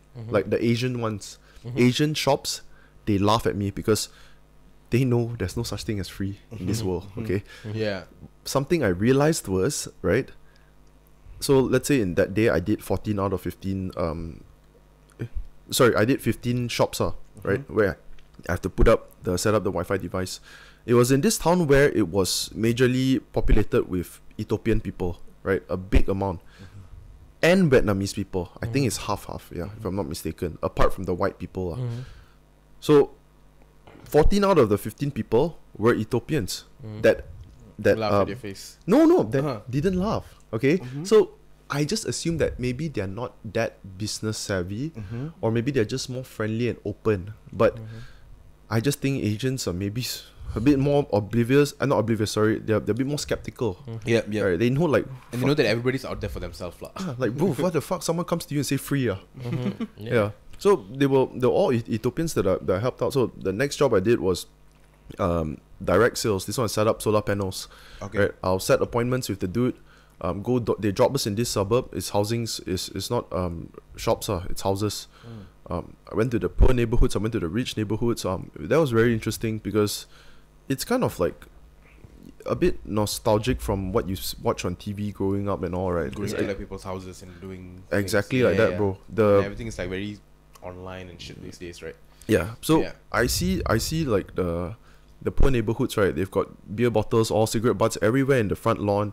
You know, and then you go up to the house and you know they're taking meth. It's very shit. fucking obvious. And the dude comes out and he's just like, and some of them like in the poor neighborhood a grandma will come up to me and just say "fuck off" like that. Yeah, because you're a salesperson. Yeah. Yeah. Then real estate. Did real estate after that. Right. Yeah. Bro, but what got me to doing real estate, which I think it's funny now I think back, is I watched a YouTube video because I only had direct sales experience. And real estate is very similar in the sense where you make cold calls a lot of the times. Unless you're with an established company, a lot of people would not even want to explore that option of having to do cold calls because it's not easy, man. Yeah. So this YouTube channel, I forgot what's the guy's name, but he was saying like, oh, I made 100K in my first year. Yeah, so So that's the fucking punchline lah, dude. Watching a 22-year-old kid watching those type of videos, it's similar to like online gurus and all. right. Yeah. Did you make good amount in the first year? Bro, let me see. I was there 2.5 years. I sold 8 houses. Okay. Right? Is 8 that- houses. Wait, is- yeah, 8. Yeah, I 8. don't know what's the It depends. Biggest commission I got was 11, right, or 12. Average is about 3-4. Yeah. Wait, 8 houses in what, 2.5 years? Yes. Is that too little, a lot? Bro, basically, standard? basically I didn't have. I mean, because I was partying lah. So basically, I didn't have any savings. Yeah, because it's not easy, man. And No, I'm talking about number of houses sold. 8 houses in 2.5 years. Is that supposed to be little or a lot or standard? How see, much bro, do people until usually? now, right, I still don't fucking know because No, but I'll even tell you you- don't have a point of reference. no, I'll tell you why. Because I show up at the office, the dude, my boss, okay, I actually really looked up to him because even though maybe I don't trust all the things that he say, because anyone who's a good salesman, right, you cannot trust lie every- their fucking ass They off. will lie, bro, and then even if they don't lie, they exaggerate. That's for sure. Yeah. But I still respected him a lot because either ways, right, you still have to be hardworking, lah. Even though if you're lying or not, lah. And I could see he's always on the phone, always. Now I think back, he's actually probably on the phone with his wife most of the time. but yeah, he was very very busy dude, and then he was successful. He was telling me his first year he sold 18 houses, you know, and then sure enough, that one I believe because. Do you all remember there was a period 14 to 17 that Melbourne property was doing very well? I have no idea about So Melbourne there at was that time. so when I joined 17 until 19 17 until 19 until the end of 19, it was the worst period, right? Shit. worst period. All the China investors that were investing, dumping their money into Australian properties, Australian governments realized like, okay, we need to take advantage of this, so we implement extra tax. But at the same time, you know, even though it did decrease the sales, it was still, I guess, beneficial for them because people are still buying, but it's just very very slow already. Right. Yeah. Basically, if you want to invest in a property over there, you want to pay the extra. It was foreigners paid extra 7%. That's a lot lah. Okay. Right? Yeah, So- yeah. On a house, yeah. Yeah, so and on top of that, there's like 10,000 and then 5,000 for some foreign buyer fees or whatever. It's just not a very good investment anymore. Very rare, to purchase a property that's a good investment. Yeah, Right. so it was a bad time. Anyways, my point, forgot my point already. But my point is, yeah. So you asked me why, or like what is a good amount, right? First of all, you can sell a house like.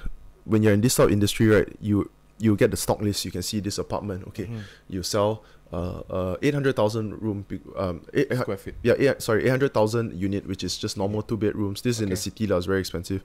Then you look at the penthouse. Then penthouse 4 million. Then you think, wow, this penthouse 5%. So how much is that? 5% of 4 million. 4 million is about. Yeah, the mathematics guy. It's about. Remember in high school, this was 200K easy lah, shit. 200K. 200K. Yeah. You just think about you just think about all that lah. Then you realize that it doesn't come to 200K. Jesus. it's a fucking a lot lah, bro. Just as commission. And then imagine every time when I want to sell, when the buyer is close to buying, you really start thinking about the money, you know. Yeah. No, you have to, because $1 million property they're interested in, 5% of that is what? 50K. Yeah. That's 150K ringgit, bro. So you straight away think about that. But it happens all the time where people are almost buying and then not buying. But yeah. But it takes you, correct me if I'm wrong, it takes you a lot before you get to sell those level of properties, no? Or is it like, no, at the entry sometimes it can simply just fall on be your lap. luck. Sometimes Oh, very rare. But let's say if it's a healthy agent or for the more conventional way, right? I would assume that property market depicts a lot of what you're earning. Because, for example, you want to buy a property in Australia, you want to send your kids overseas. You call your friend and your friend say, hey, don't buy now, man, bro. You don't know about the market. It's horrible. Don't buy. So market depicts a lot. Because when someone invests, they ask people for advice. First thing that they will do is ask for advice. Aside from property market depicting the sales amount, right? Who do you sell to? You sell to, first thing that anyone would do is they would tap into their network, right? Your personal network, friends, relatives, all, which most of the time you will not sell to those people, because that's just the easiest people to approach because they're close to you. It's good training or whatever. But when you build your name and then you sell actual properties to clients, you satisfy them, then they will trust you. Because if you invest 500K, 600K, 1K, 200K into anything, you will trust that guy, man. If you don't trust that guy a bit at least, unless he really ripped you off, right? If you don't trust that guy a bit at least, right, you're kind of like telling yourself, oh fuck, I got fooled, something like that. So you build it that way. So generally first year to 2 years, you're not supposed to make so much. My boss told me that every month, one sale. That's a healthy agent. Bro, I was so fucking stressed, man, bro. I joined, right, because I can counting the days, dude. Imagine from learning, right? Not only learning, it wasn't a job where, some companies, right, the big ones, they already have a lot of properties. You just sell it. Yeah. Mine, the first day, right, my boss gave me, second day or first day, they sign up admins shit. Second day, gave me 2,000 leads. Cold call. I just called. Cold call. Then I kept watching YouTube videos, how to talk to people, blah, blah, blah. This part is going to sound racist, but out of the 2,000 numbers, right, that I talked to, 50 of them I kept in contact with. All of them were Indians, Oh shit, right? okay. And I remember from the start, my boss kept telling me, you better be careful. They like to waste your time. They like to lie. And shit, I'm saying this to Indians. But sure enough, those people that I kept in contact with for 2 months like that, 2-3 months, then I stopped because I found another source of getting clients. So I those 50 people I talked to, bro, when you're so desperate for clients, right, anything the clients say, right, you do it for them straight away. I'll spend whole day finding searching property. It was very, what I enjoyed about it was it's very how do I say it? It's very flexible because you will realize that a developer, for the most part, because market is bad, right, you can sell anything. If you're not in a company like, let's say in Malaysia, let's say EcoWorld, right? You all know EcoWorld. You can only sell I don't know about that, but you will sell your own product, right? So my company, we only had, it's a Malaysian company, we only had like maybe 4 or 5 listings, right? Listings means that the landlord gives you the authority to sell their property. So we only had 4 or 5 at that moment, and of course my boss also wants to sell it, because if he sells it, then he gets more money. If I sell it, he only gets half, right? So how does the commissions work in real estate? Okay, so I don't know about all, but at least a range. This is my experience. Company, I started out with 30%. 30%, and then the company gets 70, right? Whatever the boss wants to do with the company, usually a company, right, a small company is about what, 4 or 5 people. My company only had like 5, 6, right? A lot of people come in and go out because it's the type of job that people give up very easily. So at the end, my boss was nice. He said to me like, okay lah, you know, I'll give you 50-50. Yeah. So and he was telling the truth, because I spoke to other agents, they were getting about 25-40%, but the advantages for them is their company probably is, I mean, it's a 30, 50, 40-year-old company, very established. People look at name like EcoWorld. Basically, they're working for like EcoWorld. They only get 20% because their products go off the shelf. Like, you know, you get more volume lah. How these developers sell out their products, right?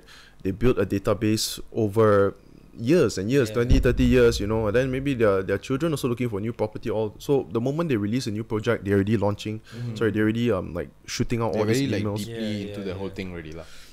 They've got a reputation already, basically. The reputation is the most important.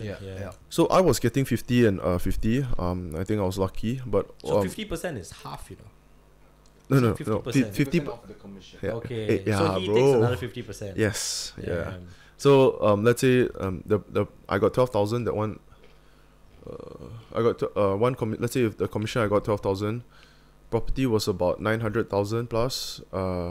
It was about 2-3% of that lah. So somehow 2-3% I took 12,000 lah.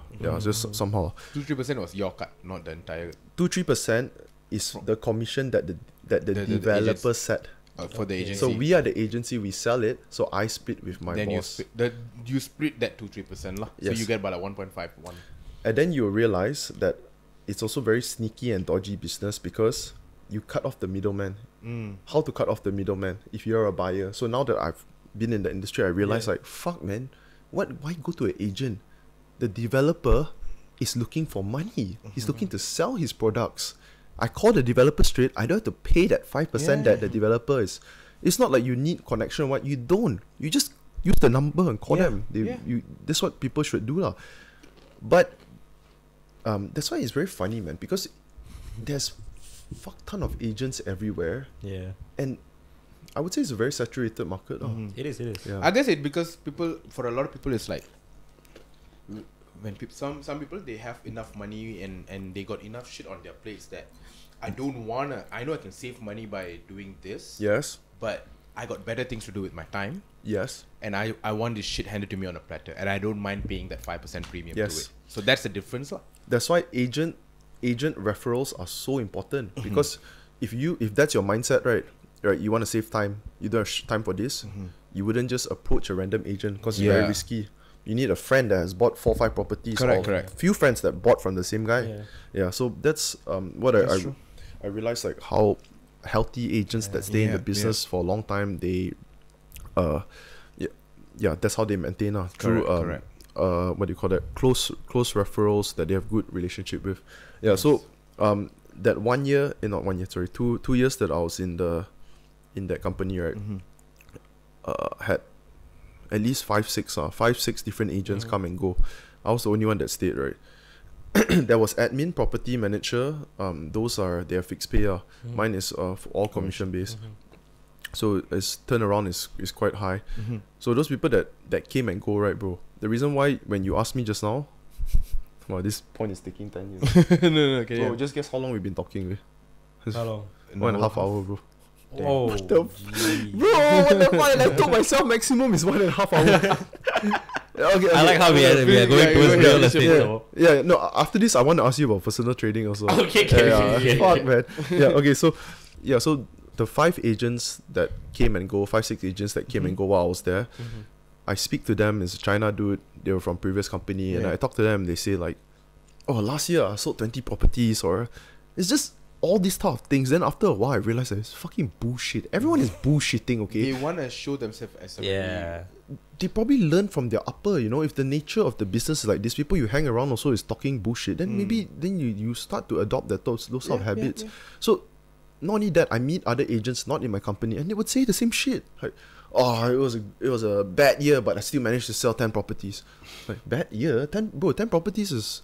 You could sell one property with 20,000 commission already. You know, That's like almost a property every month already. Almost. So I that's why when you ask me what is Good or bad, you can't. Yeah, I get it. I get there's it. no average lah. Yeah. A good is you make whatever money you're supposed to make in that year. Understand. That was a good amount. I just felt like it's very normal, a lot of bullshitting. So there was even one time where we worked with another agent because the agent has the keys. The agent are the exclusive selling agents for this, let's say, this new hotel, new apartment, right? So their their agency has the exclusive rights. So we partner with them, bring my client there, go and see the property. When I was in the lift, I went down. I didn't go into the lift. That agent with the exclusive authority went into the lift first with my client. I go down. Then I took, because it was full. Then my boss scolded me after that. It's like, he was saying like, you need to be careful. Like people, they will just backstab you like that. They'll just poach the They will just client. and I guess if he can say something like that, he's experienced it before. He's probably done it also lah. He's probably done it also. Yeah. Bro, It's an ugly world, bro. shit, he told me also the previous company that he was at, the boss didn't pay him 50% of his commissions because they some commissions, right, the developer will tell you, pay within this amount of time, but sometimes you wouldn't know. You just make shit up, you just say like, the developer told me extend another 3 months or whatever. You're not recording their calls. In fact, the first deal that I did, right, he helped me close the deal, right, and then I went to his office, and then he told me like the deal is done. And then he had a very angry face. And then he said like, this fucker is a shark lah. He only want to give us like 0. How many percent. So basically the commission I got from that is like 3,000. Whereas if I were to get the full commission set, it will be about 50,000. Shit. Right? So imagine my first sale, right? I was thinking like, oh shit, it's happening. Then this dude the client just called, and this is the story he told me lah. The client called, and the client's very straightforward, said like, I'm talking to a couple of other agents. I'm going to make my decision by then. If you can't give me a lower price, don't waste my time. So he talked like that, and then I settled for 3,000. But until now, I still think like, I'm not saying that he was lying, right? In case he's listening, but I wouldn't know. Could have been. Yeah. You're talking about your boss, right? Yeah. Yeah. Could have been. Dog eats dog world, man. Either ways, I actually looked up to him, because within 2.5 years, he started his own company. Right. And that's very hard to do unless you're hardworking. Right. Props to him for that, lah. Yeah, it doesn't just work that way. It's a whole other world, man. Yeah. A lot of different.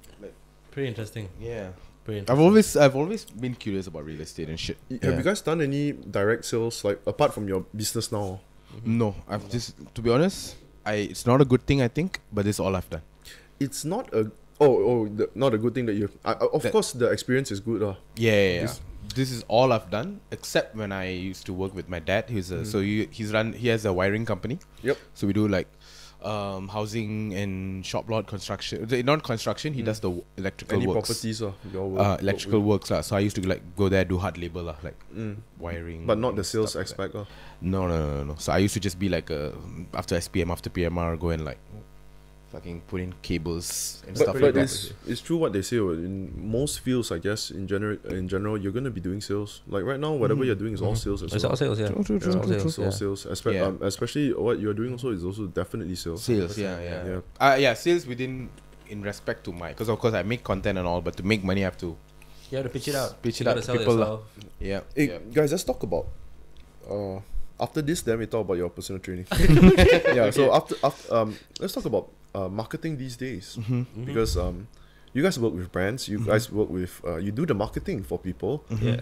Do you think, like, let's say billboards or physical advertisements, posters, are they losing their relevance compared to advertisements online? I Definitely. think it is, but I also think it depends It's on. not dead, but it's dying.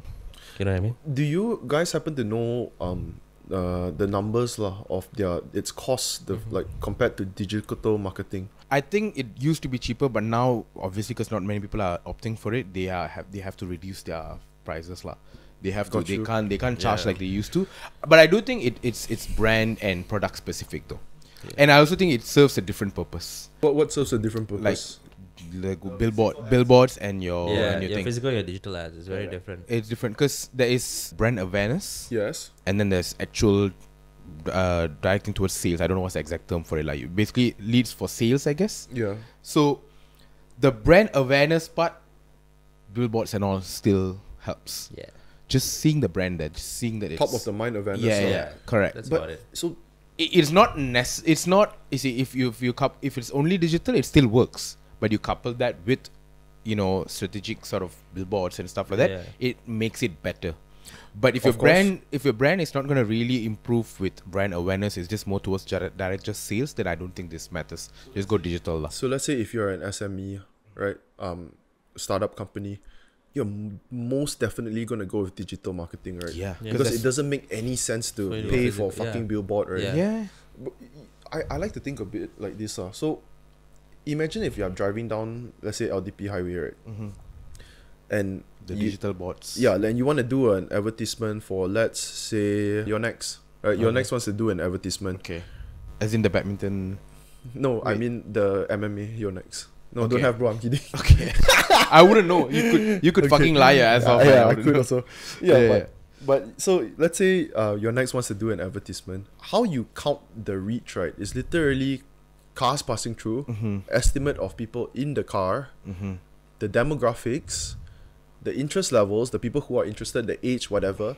All that shit, you can do it on your phone now. Yeah. And the algorithm does it for you. Yeah. So if you are a billboard, right, you can't really depict who is driving through that highway that's going to look at your billboard, your advertisement. But with the algorithm and the digital marketing, it does that all for you. Yeah, correct. So I really feel like it's inevitable that it's going to be less and less relevant physical marketing. It's definitely not as relevant as how it used to be. Do you guys have any ideas about the figures, let's say, of a billboard? I have no idea. Yeah. Actually. No idea. But I know it's a lot. It's also very similar to like radio. Radio used to do a lot of advertisements. They still do. Yeah. But not many people listen to radio anymore as much. So bad, lah, Yeah. bro. That's No, why not you much, see it's the biggest brands who can now.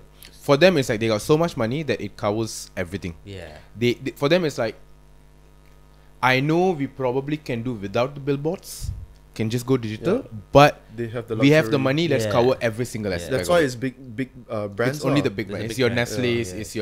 It's your They have whatever the stuff budget. like that. Milo, So they cover yeah. everywhere. Because if you want to talk about top of the mind awareness, right, which literally means the ad pops up and then you look away and you don't think about it. Yeah. But you keep it comes up every now and then in your life, right? When you eventually get to the purchasing stuff, Yeah. and you see a bunch of brands because you saw this so many times. Yes. you go towards it. That's exactly what happens when you're on your phone, Yeah. right? The brand comes up, that is top of the mind. Yeah. For example, guys, if I were to put a advertisement here, right, and I'm getting 100,000 views a week, it's also top of the mind It is, awareness. Because they're going to look at that, and even though they're not buying anything, it's still the same thing. But I also think because it's so saturated, branding and promotional stuff is so saturated these days, that when a brand also is there out there in the world physically, it just adds a little bit more legitimate. It's like factor to it. you are superior. Yeah. Yes. And it's like, okay, you got like 1,000 brands that you see online, but out of that, like 5 brands you actually see in real life. So those 5 become a lot more legitimate than, not a lot more legitimate, it definitely. becomes a lot.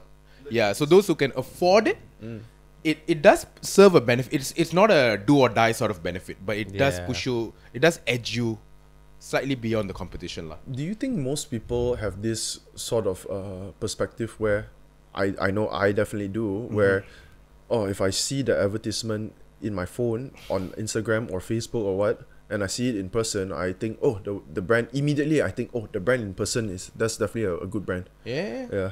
Yeah. Same. Because these days you see that's lesser. And that it's becomes very less it already. becomes premium. Yeah, because you gotta fall within your budget, and it's only the big boys who can do that. That's the thing. Yeah. I know That is- Instagram is charging that's probably the most commercial rate lah. Right, they're charging about 1,000 for 100k views. Like, let's say you use those Google ads, right? Have you guys ever dabbled in No, that? I've Never, not right? dabbled much. I've done before when they suddenly just credit me. Have you guys gotten that? What's that? Like I create a new when I created this podcast account, they just suddenly credit me 50 or 60, 70 ringgit For you to push your... Yeah, they want you to try their Google ads. Yeah. So I used it and it's bullshit. I've done it back then on Facebook once. Just like For your I product. didn't have much for one of my videos. I just wanted to see how that works. I didn't have much money on me. I just put like fucking $50. Yeah. Just wanted to see like what it does.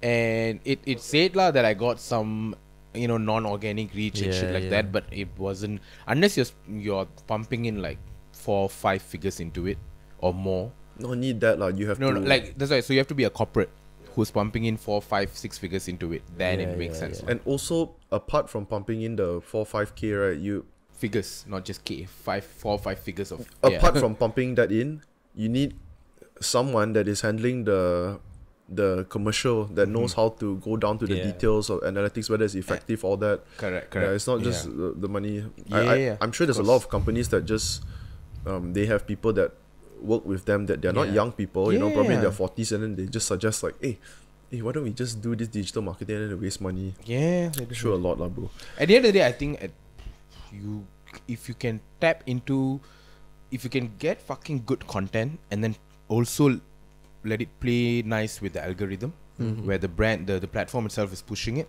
then you're set already. Yeah. Like anything else is just, of course, the platform itself trying to make money lah.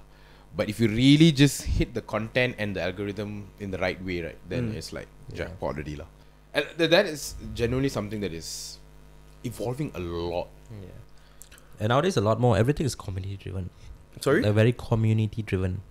So that's why they look for certain influencers, for example. Yeah. Because then the influencers are being supported by the community itself, So they look at it in a very, very specific area nowadays. So it's gone to that detail. Yeah. If you're someone that knows your shit, Yeah. Because I'm very sure there's also a lot of marketing managers that maybe they're a bit oblivious to it, because we're still a bit new in this age of digital marketing. I guess that's good for good for the content creators. Yeah, it is. That's why a lot of even brands that approach me, I'm pretty sure even with him and all that, they normally 100% they'll have like a short list of who they want to approach already. Then they'll reach out to you. My friend told me that some dudes from Raisin, Raisin Entertainment. So the dudes they were saying like, these people they're an agency. They already have, once they make first contact with you, right? Let's say the creator, the influencer, you give them your rates, they give you their negotiation rates, blah blah blah, and then they create a database. And with the database, then they create their agency, and then they reach out to clients. So they are the middleman. It is how it works. Yeah. Sometimes there's multiple layers of middlemen. Yeah. So a brand like your It's like selling property. a brand like your Nestle and all, obviously they don't reach the influencers directly themselves. Sometimes they don't even reach. There's like 2 or 3 agencies in between. So how it works is like 2 or 3, bro. Yeah. So how it works is like Nestle comes up with a marketing budget for the year, and that includes everything from billboards to digital to print ads to TV commercials to social media commercials, and then influencer content and everything. Right? There's so many things. One agency can't handle all that. So what they do, they give it to a brand like a big agency like your IPG Media Brands or some shit like that, who handles Petronas and all that, to my knowledge. Then that agency has a database of smaller agencies. Yeah. So they do certain things. So the big ones they do in-house.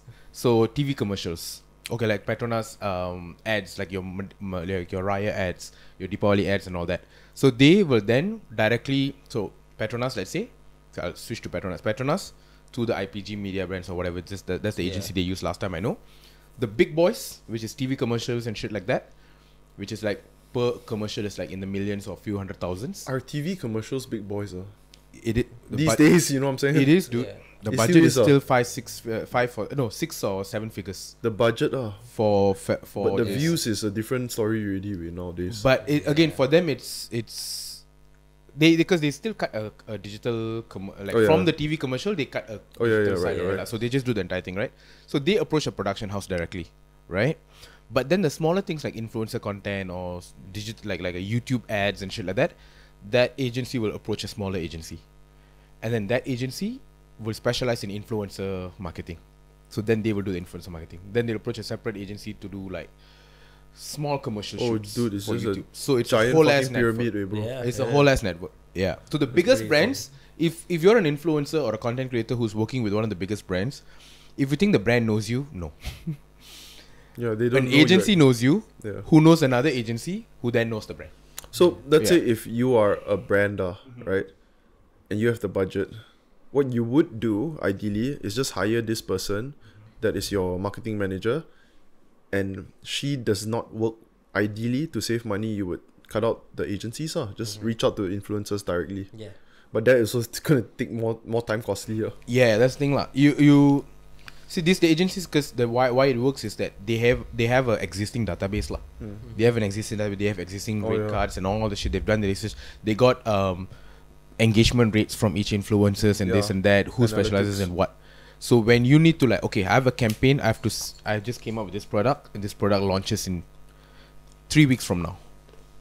If you want to do everything from scratch, yes, you can save money, but no way you can reach that 3-week deadline. But if you approach an agency and say, this is what I want to sell, come back to me with a brief, and here's my budget, 100K, let's say. You'll get it done. 100K, how much, what's the maximum amount of reach you can give me with this 100K? So then they already have, like, okay, here are our macro influencers, micro influencers, nano influencers, and they approach a couple of agencies, and then whichever agencies come back and say 400K, I can give you this much reach. Yeah. The highest you think, then jalan. They haggle among each other also. Yeah. Agencies take shitload of money, by the way, from influencers. Influencers don't know how to charge, dude. That's crazy, bro. Mad, dude. That's why you see a lot of agencies nowadays come up as well. Lots, bro. Sorry, Especially a lot of them what? they start establishing recently. Yeah. I've Specifically since COVID. That's when everything started going super digital. Yeah. I was very curious I mean, just based on observation, and I've asked this to a friend before who was a personal trainer. I said, like, how many % of your clients, right, that when they are done with their PT sessions with you, or they are done working with you, they are in better shape than they were than they were while they were working with you? How many percent? Yeah. I would say about 90%. So why? Yeah, it's pretty high. Is that high? Stop with the propaganda. Yeah. Bro, I'll tell you, I mean, it's high according to him, because he says like almost 1%. 1%? Yeah, basically what he's saying is most of them are in a shittier shape than they were while they were working with him. Because his reasoning is a lot of those people, they are dependent on the trainer. Yeah, that's so true. when the trainer is not there, they don't put in the work. They revert back lah. Yes, they have an excuse, a built-in excuse to not push themselves, or to not even go to the gym. Yeah. So yeah, that's why I was asking. Okay, so here's the thing. There's a lot of ways you can look at progress. So for most people, normally it's like very physical shape. But I look at it from very different aspects. Because when it comes to training, I look at it in terms of your physical ability. Your physical look is one. Strength is another one. Endurance and stamina is another one. Also, it comes down to what age you're joining. If you're 40 plus, normally you don't care about getting a six-pack. Maybe I want to lose a bit of body fat, but my joint mobility is better, flexibility is better. That is all a win as well. Posture is better, you see. And then, so you see, there's so many factors to it. Yeah. So that's why I said 90%. So I have some clients who come to me, I just want to stay healthy in general. Most people come to me in terms of fat loss. Sorry, I just want to clarify. Right? I'm not talking about that it's nothing to do with your training that is not good or not. I'm saying like whether they adopt the lifestyle after they're done with the training. Yeah. So that part is very important, because whenever I take any clients in, I always ask, I have a consultation with them. Yep. And what I do is pretty much get a better understanding in terms of their background and how their lifestyle is. Okay? Because your training and your food intake should always revolve around your lifestyle. And my goal with a lot of my clients, basically all my clients, is to always ensure that whatever you have with me or you do with me, I'm educating you, guiding you, and teaching you from experience. But you should only be with me for a certain period of time. Eventually, you have to go on your own, no matter what. So that's the whole purpose. You're supposed to learn. You think of it as like school, tuition, or something like that. Yep. You are supposed to learn and then eventually go on your own. Yep. That's how it's supposed to be, yeah? But with some people, they can't go on their own. Once they kind of get adapted with me, they feel like they always need me after that. For example, they need me to be there just to help them. Yeah. Sometimes, because I have had clients where they actually know exactly what to do. They already know everything. That's me. Oh, that's you. Yeah. And also for me, it's like I'm friends with him and all that shit. I enjoy the interactions. That's different, and all that bro. shit also. Yeah, for us, it's like gym bros So, like, training, like, No, it's a but bit different. I still pay him. He doesn't train me for free. I still pay him. So I could save money because he's taught me almost everything that I need to learn. Yeah. But I enjoy the entire process. So and he's definitely added motivation lah. Like I tell him to call me out like call out my shit if I don't. You're paying for him to call you. Yeah. But that's the thing. That's the crazy part. Yeah. With a lot of clients, Yeah. they need the level of accountability. That's the thing, you see. Yeah. And like with Tanesh is different lah. But like with my other clients and all that, like work is work, so they're only clients to me, nothing else, you know. So it's more of like, if I'm not there, I would still like keep them accountable to a point like, hey, do your thing, go do your thing. You know. But up to a certain extent, you should be able to completely do it on your own. Yeah. A lot of people when they come in pretty not the best shape. They want to look at progressing no matter what. So by the time they leave, most of them normally would have already progressed. I've had lots of clients where I train them for their weddings, you know, or engagement. Okay, so a lot of Indians normally get married around the same timing because of just timing lah. That's how Indians normally get married. Which timing is this? Normally it's towards the end of the year. And also there's like there's few months that they don't get married, so that's like off seasons lah. Yeah, so there's like an off and on season. Like is this it's like a particular tradition? month in it's the astrological. yeah. Okay. Yeah. So it's like one is actually, to be honest, one is December to January. That is because it's like rainy seasons and stuff like that. And then one more is somewhere in July to August. That's because that month is like dedicated to like prayers and worship. Yeah. Not your personal stuff. So it's more very like very God's, common something where like that. if you know one Indian is getting married on that month, there's very high chance a lot more is getting married that month. It normally happens like that. Yep. And a lot of them normally come for like, hey, I'm getting married, I want to lose some weight, blah blah blah. Is it mostly girl or guy? Actually, it's mixed lah, I would say. It's mixed. Okay. Yeah, I would say it's a mixed crowd. Because even with girls also got, guys also got, it's hard to tell, but I would say it's very mixed. I would assume that it's mostly girls because girls want to fit in that dress. Yes, correct. Guys, that's they true. kind of don't mind as much to look a bit. They don't mind, but most of them nowadays do also because for Indians, 'Cause of normally when you do Instagram. get married, you have your Instagram is one. Yeah. When you do get married, you have your what's the word? Portrait. Is it? No, not portrait. Like you have your The days before where you have to be topless, right? yes, you have to be topless. You have to wear. We call it So Is it VD. Indian thing, bro? Sorry? It's an Indian tradition. No, Yeah, so it's a not traditional you thing, have yes. to be topless. Meaning what it is before the day of the wedding, the 2 days prior, you call this thing called Nalungu. It's a photo shoot. It's not a photo shoot. And there's a photo shoot there. No, it's not photo shoot. It's more like it's sort of like a procedure you sort of do, tradition It's sort of a thing. tradition, religious where thing. you're sitting, you're just Yeah. wearing the do you know what a veshti is? It's like a sarung but like a white one. Indian, the Indian priests all wear. Yeah. Something like that. You're not wearing a top where they'll rub stuff over you Okay, on your body and everything. And your entire family will come and they rub. Of course they do So yeah, they people take watching and all. pictures and yeah, videos people and all will that take stuff pictures lah. and all. Yeah, So yeah, they yeah. feel like okay, I need to get in shape. But or you're sitting stuff there like that. and you're sitting there like and you're sitting and you're not standing, so that means like your folds and everything is Yeah. showing. And you're getting married, and marriage is like it's like It's like that's it's when a you big want to thing. look your best, right? To be Yeah, honest. you know. So for guys, I guess Indian guys, Yeah. I guess that yeah, would be yeah, yeah. So yeah. guys and girls, that's why I said like 50-50. But most of them, the thing is, after they've gotten married, they gain the weight back. Of course. You know, like pretty fast, within a month. You know, so that's the case where that means you learned everything, but after that, for you to like sustain it is quite hard. Yeah. And I think that's what your friend basically also said. Most of them after that they cannot continue. Yes, Okay? yes. See, I'm using the marriage thing as an example because that's one thing I've seen very commonly happen. I've had some clients who actually try to make a living out of it as well. After they've trained for a while, they've seen insane level of changes. And those are the people normally, for example, right? They've gone through so much of shit, maybe due to their body, maybe too skinny or too overweight, for example. Once they make the change, it's life changing for them, They just and they never will wanna go never back. want to go back to that. Yeah. So they sustain it. So that's why it's very, like, just trying to understand. There are people like, you see, like, let's say yourself and myself, right? We had a deeper reason already why, self-esteem. So one of the reasons why we cannot stop going is because we know that it's what made us into who we today, are. yeah. It completes and fulfills you on day to day lah. Yes, so if you stop with that, then naturally you might also go back to that same mentality and self-esteem, which is a lesser.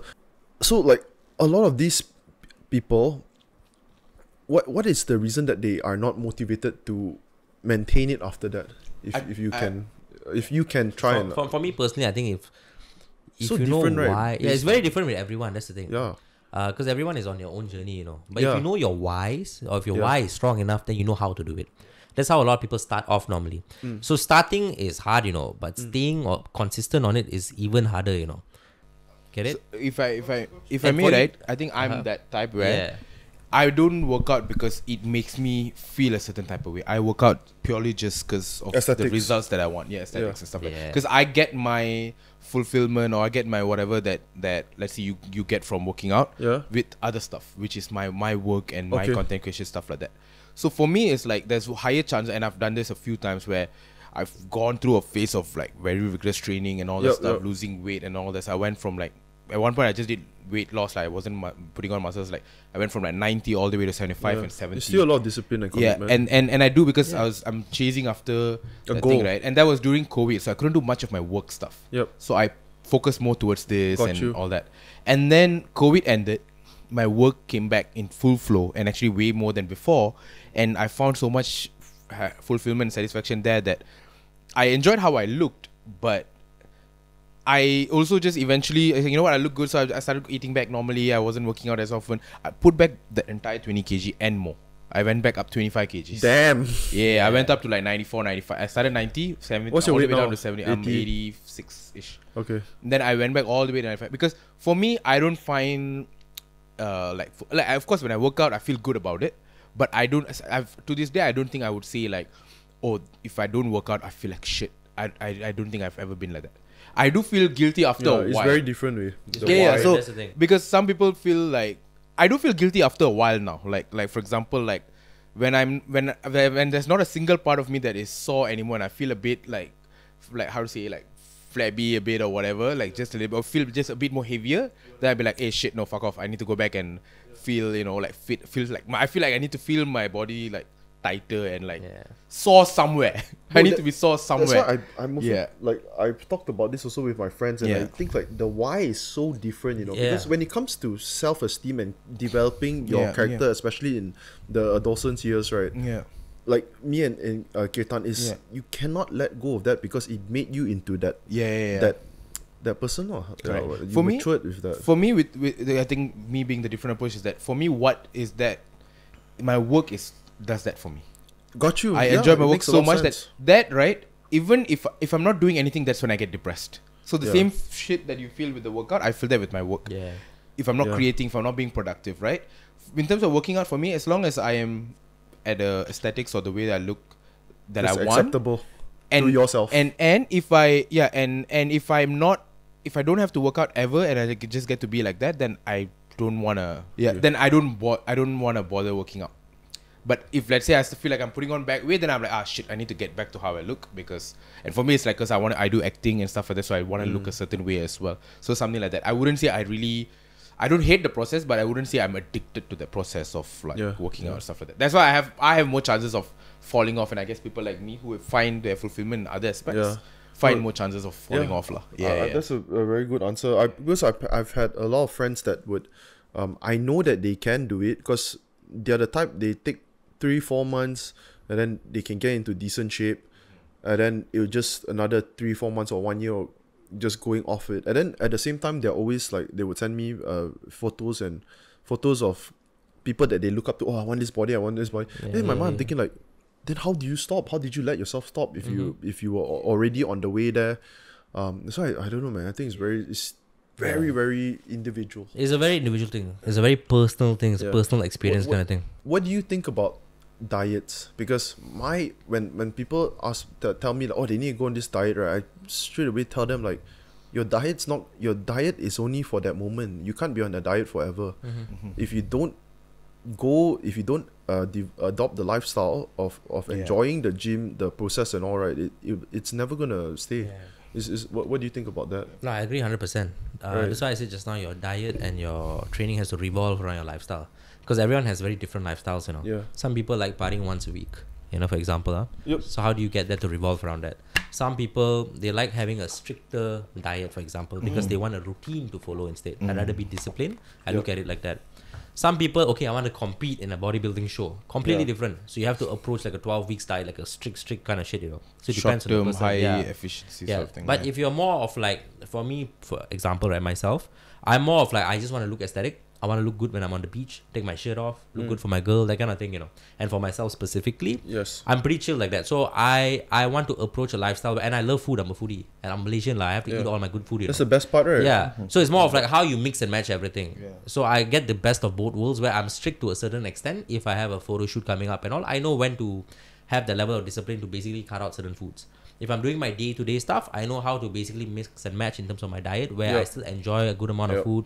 But at the same time, hit my protein intake, be Yeah. smart with it. You As don't long have as you're to- smart with it, you're good, bro. Nothing to worry about, actually. You don't have to count anymore, right? Yeah, you don't have to count anymore. Yeah. Now it's just eyeballing it. Because when you're maintaining, it's like it's Yeah. you know, if you want to lose weight, probably you have to go a bit more on the Yeah, you want to lose fat, lah. You have to go a bit more you have stricter. to, but to do the again, it's- deficit and all. But if you're maintaining it, Yeah, and like I said just now, it comes down to a point where at the start you work hard, you work your ass off. To a point after that, you just work smart already. It becomes like that, yeah. And but it's all about the journey, lah. When you put yourself in a certain position at the very start, you have to work through all these things. It's a lot of trial and error. That's the thing. You really put yourself in a position. I have to try this, try that, try this, try that. And there's so many diets. Where you've got keto, paleo, Atkins, carb cycling, all kinds of diet, right? Nowadays, the most common one is OMAD, 1 meal a day, and another one is intermittent fasting. OMAD. I've never heard of that. 1 meal a day. So One meal a day. What's the logic behind that? Why do they? Isn't that The just logic- a form of intermittent fasting? Yeah. So the logic behind it is, that's the thing, right? It's pretty crazy. The logic behind it is, they assume that diet works because I eat once a day, so I lose weight. No shit, you're gonna lose weight if you eat once a day. Yeah. You know, it's not damn rocket science. Stupid. Yeah. The thing is, because what's actually happening, the science behind it, because you eat once a day, Yep. you can only eat so much in that one time. Yep. So what's happening is you're restricting your calories, right? Yep. So what happens is over a good period Metabolism of time, drops. yeah, you're gonna lose weight no matter what because your body's just not getting sufficient amount of calories. You know, intermittent fasting is the same concept. You do like a 18:6 ratio, for example, 18 hours fast, 6-hour eating period. You can only eat so much within 6 hours. You know, yeah. And so because you can only eat so much, you're still restricting your calories. At the end of the day, it just comes down to restricting calories, calorie deficit. Exactly. There's Unless no other bullshit to it. yeah. So the main you gotta respect the fundamentals and the principles, lah, which is you being in a deficit. That's just how it works. Do you? I think this is I went and Google this shit, but I also think it makes sense. People every time say don't eat before sleeping, don't eat before sleeping, and I feel like it sounded like a myth to me because I assume that whatever, let's say you, regardless eat before you sleep or not, if 500 calories, it's still 500 calories. You think there's any logic to eating before you sleep makes you fat? I don't think it makes you fat in terms of logic, lah. Okay, it's more just towards your digestive system. That's about it. Yeah, right. You would wanna eat not right before you sleep, but maybe give it at least 1 to 2 hours. Reason being is only because so your food can digest. Yeah, and then you can sleep better. Yeah, you can sleep better. That's about it. It's not really gonna come to a point where it's gonna make you fat. Yeah, right? Because like what you said as well, you look at the easier logic. It's more of like calories in, calories out kind of thing. Only at the end of the day, yeah. So that's how it basically works. Bro, you know what? Let me say that again one more time, and then so that I can I do a reel lah, because this one is damn common when people say don't eat supper or don't eat late. Yeah. You'll go fat. Yeah, okay. You can also add in the breakfast part. You have to eat breakfast. A lot of people say that. What? Yeah, I don't eat breakfast, bro. I never eat breakfast. Only after my workout I eat. Yeah. right. Okay, let me ask you. Is there any truth to, because we often hear it all the time, don't eat right before you sleep or don't have supper because having supper, that's how you get fat, eating late at night. What is the logic behind that, and is it actually true? Okay, so it's all about calories in versus calories out. Look at it like that. So let's just say you're allowed to eat 2,000 calories a day. Okay, so the logic behind, look at it in a very simple way. Maths. If let's Quick look at maths. maths. Let's just say you do only 1 meal a day you're eating. Okay, and you have 2,000 calories to eat. You can eat it at any time of the day. Actually, it really depends on you. As long as you're getting 2,000 calories in. Okay, if you eat it at 12 p.m. or if you eat it at 9 p.m., it's still 2,000 calories. It doesn't really matter. Correct? So in my opinion, when it comes to food like this, it comes down to just don't eat right before you sleep. Why? But not for the weight loss factors. No. Just right before you sleep, because you want to allow yourself to give some time for room for digestion. I see. Yeah, so you can sleep better, you can feel better as well when you're sleeping. But to his question, does that, if you eat late, does that make you recommend eating earlier, right? Yes, of course. But does that cause you to gain more, like get fatter? No. Put Because on you a eat late? kg or two. No. It all comes down to just, like I said again, it all comes down to just the calorie intake. Yeah, because Yeah. if you're following calorie in, calorie out, that if you believe in that that theory, right, then it should not make sense that eating late makes you fat. But right? it can go a little bit more in detail after that. Let's just say if someone is diabetic, if they have certain issues when it comes to digestive system and stuff like that, then you go more detail. But for the average individual, you can already follow the easy general rule of thumb basically. But normally the best way to go about it, just because everyone has a certain lifestyle, Some people wake up, they skip breakfast, they don't need breakfast. It's not like a must. But some people when they wake up, they feel hungry, I have to eat. to function throughout the day. You see, so you can always spread your meals throughout like that as well. Some people, I don't feel hungry at all. After I've had one meal, I'm not a very frequent eater. So I only need one meal a day or twice a day. So you try to fit all your calories within that itself. So it really depends on the person, this one. Yeah. Do you eat breakfast? I normally have coffee only. Same. Yeah, like I'm a coffee person, bro. Coffee person. I have tea and eggs. Yeah. Then after a couple hours, when I start getting hungry, then I'll get a little bit of carbs in. Of course. I need some energy. Yeah. What sort of supplements are you taking, if any? Right now, only whey and pre-workout. Whey and pre-workout. Yeah. And basically like the normal multivitamins, fish oil, that kind of stuff. Yeah, but that's about it. Nothing crazy. Okay. So do you, let's say BCAA, creatine, those are the, I guess the other popular ones as well, right? Yeah. Are they effective? Creatine is highly recommended. Right. It's actually the most studied supplement in the world. Yeah, creatine is highly recommended. I think in my experience, I've tried creatine, but the thing about creatine is once you stop taking it, then the effects are awful. Okay, so for me personally, when I take it, I don't see any effects. So when I stop, I don't see any effects. The only reason why I don't take creatine right now is because when I did like a full health medical checkup recently, full health screening, my creatinine levels in my body is very high. It's not needed. Yeah, so it's not needed at all, like, apparently. So I asked the doctor why. Okay, the doctor is a bit too old school to give me a proper answer, honestly. They are more of like, because I told them I take creatine. If I never told them, then they won't know why also. You know what I mean? So it's more of like this. Your creatine levels will be high when you are someone who has a lot more higher muscle mass on you anyways. And how it works is like this. So they said just stop. So I also decided just stop. There's no need for me to take it anyways. That's why I stopped it. But it's very highly recommended to those who are into performance training or strength training. Any form of basically like training, like just improve yourself, increasing in terms of muscle mass, performance, endurance, pace, and all that. Do you think pre-workout is needed? It's not needed at all. No form of supplement is ever needed lah. Nor is it compulsory as long as you can get it from food. But I do consume pre only because I love the taste of it. That's one. It's like I'm addicted to the taste. That's one. And it's like a mental sort of thing. What about the beta-alanine? Okay, yeah, that's the thing, you see. So what he said is basically like a placebo effect, sometimes. It is, bro. Yeah, so for me, it's more of, it is a placebo effect because you feel like you take something, you should do something. But at the same time, for me, I'm a caffeine addict. That's the problem. It's all caffeine, bro. It's all caffeine, that's the thing. Caffeine. Yeah, like I cannot live without like 2 cups of coffee a day. So like having a pre on top of 2 cups of coffee a day makes me feel like I need that shit, But it's also come to a point I need to control it because it kind of gives me a bit of tremors, too much of caffeine, and then you kind of start getting a bit more dependent on it and you never want to get to that position. Yeah. So I've always been the kind of person, if I do pre, I do it for 1-2 months straight, then I'll stop for 2-3 months straight. Yeah. I've always been like that. And also because you can feel it again once you start taking it again. Yeah, right? because over time your tolerance is going to build up. Then it doesn't make sense. Yeah, like, you don't even feel much it's the same thing as like caffeine, nicotine, all of it works the same. You know what I realized about caffeine, especially, let's say if you think about caffeine as an addictive substance, right? And in terms of your body adapting to it, I was taking pre-workout, let's say, so 1 cup of coffee is 70 mg of caffeine. The pre-workout I was taking is about 350, about 500. Yeah, that's fucking a lot. Yeah, I think 400 like that mg, which is how many cups of coffee? 6 cups of coffee. I was taking that for the time being in Melbourne. Then when I came back, I stopped taking any sort of pre-workout for a week. And then I took a cup of coffee, right? And just 1 cup of coffee, I felt more than I was feeling from that pre-workout that is 6-7 times more. So it shows how fast your body cycles off of it. It's insane. It's very fast. It's crazy. Hey, okay, Tanesh, do you don't mind me asking this last one now? Okay, you recently went through a divorce, Yes, right? I did. How long were you guys together? 5 years. And how long has it been since the divorce? Technically, when we decided on it was last December. So it's been almost about 9 months now. 9 months. But yeah, like officially means sometime this year. But where I'm concerned, it's about 9 months lah. Okay. Well, I'm sure people that know you or follow you, they're probably more or less already informed about the situation or what happened, what went down. So I just want to ask, like, it's been 9 months. What's your takeaway from that whole event? What have you learned? Because I've heard this saying before, people often look at someone who's been through a divorce and they think like they feel bad for the person because they've invested a lot and they will never get it back that time.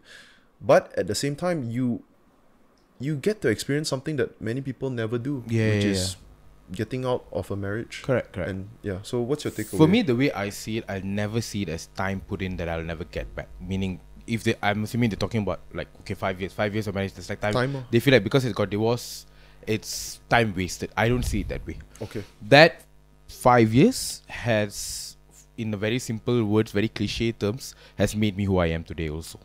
And my career, a lot of things were very closely linked to my relationship status also. Because like, for example, right, like, for example, let's say you're single, okay, or slash you're in a relationship. The way you go about other aspects of your life is sometimes affected by that as well.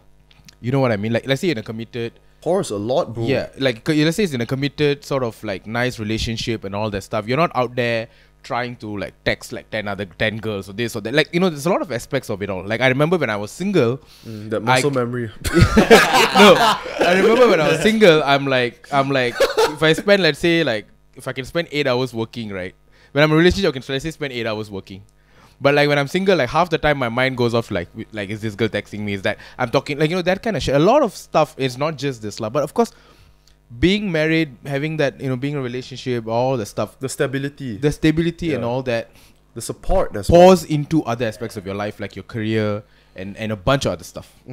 And then you grow, blah blah blah, and you learn about relationships, all that shit. So all that is still helps me with life today. Like who I am now versus who I am before I was in a relationship, eventually ended up married, is completely different. And so I don't see it as time wasted. I don't see it at all as time wasted.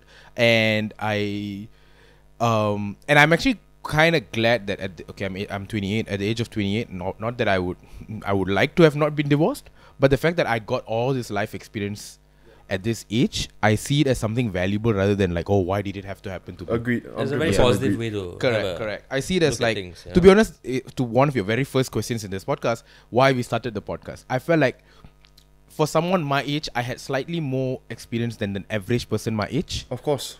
And I felt like maybe I could talk about it, not just necessarily about the divorce, but I felt like I experienced this like compared to me to him, he's also gone through a breakup, blah blah blah, long-term relationship, but I also have a slightly different, unique perspective of it. A very different married one. And you know, most divorces you'll hear they're like 30s or 40s. Sorry, how long were you guys married for? We were married for about 2 years. Okay. About 2 years. So 3 years then you all got married. Yes, correct. So most of the time divorces are like 30s or 40s. Most of the time, of course, they are the under 20, like 20s also, but very very little usually, right? You rather be 28 than 38. That's true. And I felt like, okay, like my perspective as a late 20s but a divorced guy and all, I felt like I had a unique perspective in life as well that I thought would be nice to, you know, even talk about it. And I was very happy to like talk about it and share about it and talk about my whatever I've really learned. And because the truth is, a lot of people go through stuff like this. It's just no one comes out and actually talks about it. You know what I mean? They don't have a platform to talk about it. And being on social media all these years, I have close to zero shame. And like, I remember tweeting the other day. So I'm on Bumble now. And someone said, some girl matched me. You know, girls have to start the conversation, right? Yeah. That's why I like that app. That's the best. She said, the first thing she said, hi Anne. You know Anne, it's like Big Brother. Hi Anne, big fan. It's like an immediate turn off, right? Like, cause she's like, I think early 20s, I guess lah. So like, hi Anne, big fan. I'm like, oh shit. So I found it fucking funny lah. I screenshot that and I tweeted it and I said, so Bumble's going great. And then, cause I found it fucking funny. And then there was one quote retweet that said, from being married to now texting girls on Bumble, the fall off is mad. So they see which is funny, but like for me, like they see it as if I am, some people see it as if I'm like failing or going backwards in life. I just see it as like having more fucking adventures in life, basically. Like I'm not saying divorce is a fucking great thing, but I'm going through a lot of shit. And I feel like you're single again. Yeah, and there's nothing wrong with that, bro. Yeah, and I'm just thinking like, wow, my life is quite eventful. That's kind of nice. Yeah. You know, take it that way, lah. You know what I mean? Bro, there's fucking what happens if you're in a relationship and you're not fully satisfied or happy? That's how a lot of adultery happens, right? Yeah. That's how it happens. Cheating happens because you're unhappy in some aspect of your and then you never decided to pull the trigger in ending it earlier on, maybe 3-4 years into the relationship, and then you you keep. I mean, somehow you lash out by either going out and cheating or this or that or whatever it is. Yeah. fucking your best friend or whatever. Bro. You seem like that sounded personal a bit. That sounded personal a bit. What happened? Okay.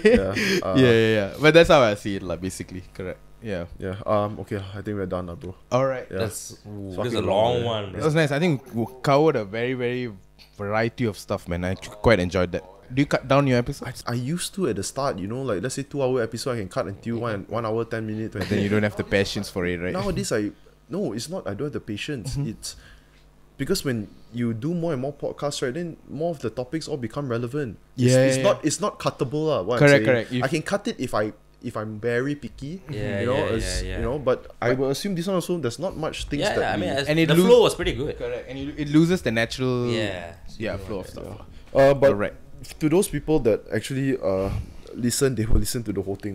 Correct. If they make it like 20 minutes into it, they're probably making it throughout the entire thing. It's a right? What do you say? 20 If they make like 20 minutes or something into it, right, they're watching the entire thing already. Yeah, it's very true, right, that the success rate of marriages is dropping. Yeah. It's an actual statistical number. Yeah. It is out there. I think it just comes down to, earlier we talked about our parents, like, for them earning is enough already. Nobody thinks about passion. I think that sort of concept applies here as well. Back then, it's like you have something stable. You have marriage is the success. And back then for them, it's like it's more traditional roles, right? The wife take care, blah, blah, at home, husband makes money for the most part, right? Yeah. And it's a transactional relationship where it's like that's a transaction. Like I make the money, you take care of the thing. Yeah. For them, it's like I have someone to make money, It's a give and then and for the take guy, thing. it's like I have someone to take care of my house and my kids. As long as I have that, it's good. Am I happy or not is a privilege. Yeah. But for our generation, similar to how we look at because passion, you both contribute, you both have that mutual respect, and for us, that is the bare minimum. So you think that they all having a successful marriage is what they thought makes them happy, right? I don't think it's successful marriage. I just think they stay in the marriage whether it's successful or not. Yeah. You know what I mean? I mean, sorry, so to them, the idea of successful marriage means marriage, Meaning being together, lah. Yeah. Being So together, successful already. having a kid, raising the kid up, and then after that retiring, that's just life done. How happy are we on a day to day? Are we still in love? Do we still have sex? All that stuff for them is secondary. I wouldn't blame them. That's their It's very growing up. There's a lot of guy friendships, but not every male friendship where you actually talk about how you feel, not every friendship. Certain friendship is just you talk about your activities, your interests, but not every friendship you talk about like how you feel. Especially guys, Especially guys. So you can have like 10 guy friends. Maybe out of that, only 2 you actually talk about like feelings and like when you're feeling like shit and all that stuff, right? So with Kirtan, I have that. And we have another friend called Joshua. We have that as well. So for us, if we realize that we have that sort of a friendship, and we realize like let's. That's why I wanted to do the podcast and stuff like that, because like there is a lot of guys who don't have this kind of a conversation with their friends also and stuff like that. So we wanted to just talk about life in general, but definitely because it's 2 guys, it's slightly from the male perspective, lah. Yeah. So for the female perspective, we try to get it from the audience side of things. That's tying it back to this thing. Dude, you know what? Have you ever been to the lineup? Remember Vika, they all did the thing? Yeah. We went. You all went, front row. Yeah, we went. The first day. You went to the second day. I went the first day, bro. Oh, yes, The one with Vishnu. Vishnu, Joshua, Harish. Vika. Yeah, hey, bro. I was sitting next to Vika's girlfriend, Nina, right? Oh shit! So second row lah. You were right behind us, Oh yeah, I was. We were right in front of you there lah. We were in the first row. Wait, Nina was behind you all. Yeah, Nina was right behind Yeah, us. then I was right next fuck. to Nina, dude. I know Oh, someone was shit. sitting beside Nina, but I didn't know. Bro, Wait, they made jokes as if you Nina was with you, is it? Something like that. Nina That was another the guy. other brother, with Ah, her. yeah. Okay. Oh my god. Oh, okay. So, you know what's Oh funny? shit! I didn't notice. You know what's funny? How do you all not spot me? There's not many Chinese guys there. Yeah, I didn't see I mean, any you Chinese were a there. Chinese guy lah, I guess. Bro, there was, I think, less than 5 are Chinese. Right? Right. Dude, I tell you something fucking stupid. Wait, I sat down there next to this dude, and he somehow he knows the podcast also. He's a fan of my podcast. And then I sat next to him, and then we are talking. We talk a bit, and then we're laughing at the show. And then he turned to me and said, "You can speak Tamil, right?" Like, no, what the fuck? Like, Why did you think you can speak Tamil? because I'm. Okay, because y'all make Tamil references, but the Okay, Tamil no, reference is a small part of the show only. Yeah. So he turned to me and he was so serious about it. You can speak Tamil, right? And most of the Tamil references were the word punde. Yes, bro. Which everybody knows. Yeah, so I was so shocked that like he's like, oh no, because I and then I'm like, no man, that doesn't make any sense. Like I have never seen a Chinese person. Like I've seen Indian people speak Chinese. I've never seen a Chinese person speak Tamil. The only one I know is do you know Blake Yap? He's a TikToker. Blake Yap. Seriously, he can actually speak Tamil. He was very into Indian content growing up, I think, and all that. So then he started YouTube and all. He learned Tamil, Malayalam, and stuff like that. But can he be fluent? I think he can almost have a conversation, but his pronunciation is a bit this thing, you can tell that it's someone who picked up the language later on. But that's like the only close sort of person I can think of. But that was fucking random. What are the odds though? He was just right behind us. We never what the hell? You blended in really well, that means. For sure. I don't know how, maybe because it was dark. But also these guys were right at us, so I think we'd barely even turn back most of the time. Hey, you both can speak Tamil. I can. Mine is not really the best. He understands lah. A lot of the machas, most of them can speak, right? Yeah. Vika can speak, but Vika's Tamil is damn broken lah. He can understand. He speaks shit Tamil. I also can understand Chinese, but I can't speak, bro. Right. I literally but English, me, Malay. Joshua, Harvin, everyone can. Yeah. Okay. Right, Can. Alright, guys, we have reached the end of the episode. It's about 2 hours and a half. A very long episode, God damn. Bro. God So damn. long. But it didn't feel like it though. It was fun. Yes, that means that you're having fun. Yeah, definitely. Thanks to the people that actually stayed till the end. If you stayed till the end, and maybe you've heard me say this before, but yeah, please do me a little solid favor. Hit the like button, and also ask yourself, if you listen to this podcast for 2 hours and you don't like it and you don't feel like subscribing, How would we know? you need to rethink what you just did. 2 hours wasted on something you don't like. And if you like it, I like it. hit the subscribe. Hit the subscribe button, guys. Comments. Yeah. Whether Kirtan is buff. I'm buff. Yes. That's What what's do you up. like the most? Do you like comments? Do you like shares? I mean, everything is great. Shares, I guess. Shares, right? Like, Yeah. what makes you feel like, oh, fuck yeah. Oh, okay. when, What like, makes you satisfied with my shares, content? like, Yeah. let's say IG stories and shit like Yeah. that. Or when you read, like, when you see people comment, and it's not like a nice, it's more like a bulky comment, like about Oh, what they a long thought. paragraph. Like, not necessarily long per se, but it's not Yeah. just this was nice, oh, I enjoyed it, do more. It's more like, oh, this episode made me feel like this, I actually enjoyed There's it. blah, proper blah, blah. context. Yeah, there's proper Yeah. context and content to it. What satisfies you more? So comments make you feel alive, right? Because someone is interacting with you Yeah, based yeah. on your content. Shares make you understand that your content gets people interested. And That's why, relatable. yes, that's why shares is very important, right? Correct. Shares is one of the most important, I guess. Likes, I think, is the least important. Yeah. Because likes, let's say, It's just to trigger the algorithm. if, like, let's say for you guys, you all built a fan base over years, So years, these people are used to you. Maybe at not your best content also, they might just like it. So you can't really depict. Just showing support lah. Exactly. Yeah, You can't yeah. really depict whether To enjoy that particular content or not. yeah. So I think shares are. I guess Yeah, shares yeah. is the most important. Yeah. Sometimes you. What I like also is when I do informative or educational reels, right? And then people share a lot. And I'm like, oh, people actually like. I know that it's not because I'm saying something stupid or what. Right? It's just they like information they've never heard of. They find it valuable, and Yeah. they appreciate it. You feel like knowledge also. Go check out Chill and Spill podcast. They've just wrapped up season 1. We're about to start season 2. So go check out Chill and Spill, our YouTube page. Check out episode 1 first. If you Yep. like us, you fuck with us. You should check give out it a episode like. 1 first. You have to check out episode 1. Yeah. And then we're dropping Then season watch 2 real soon. Yeah. So there's a little hint right there. But you gotta check out season 1 first. And let us Yeah. know if you Quick want plug. Brian on our podcast. Hey, that would be great, man. Yeah. First time. Yeah. Then we could. I wanted to ask actually, do you guys plan on having guests, man? Yeah, we do. Yeah, we I do. want to have it more often. It Yeah. spices things up a lot, Oh, right? it spices actually. things up like crazy, bro. Yeah. Yeah, We and used to we let's used to do say- like one every 5 episodes or so, but we want to bring it up. And then way when more you, often. when you have a guest, let's say the whole guest already, you have everything to talk about already. Is Yeah. that guest? Then you can just Yeah. Okay, let's wrap it up. yeah. before we- Okay, guys, give it up, Kirtan, Hey. Tanesh. Thank you very much, guys. See ya. Subscribe. Ciao. Ciao. Woke up, I ain't got a job. Okay, don't know what day of the week. Okay, drop a new hit with the squad. Okay, do it and go back to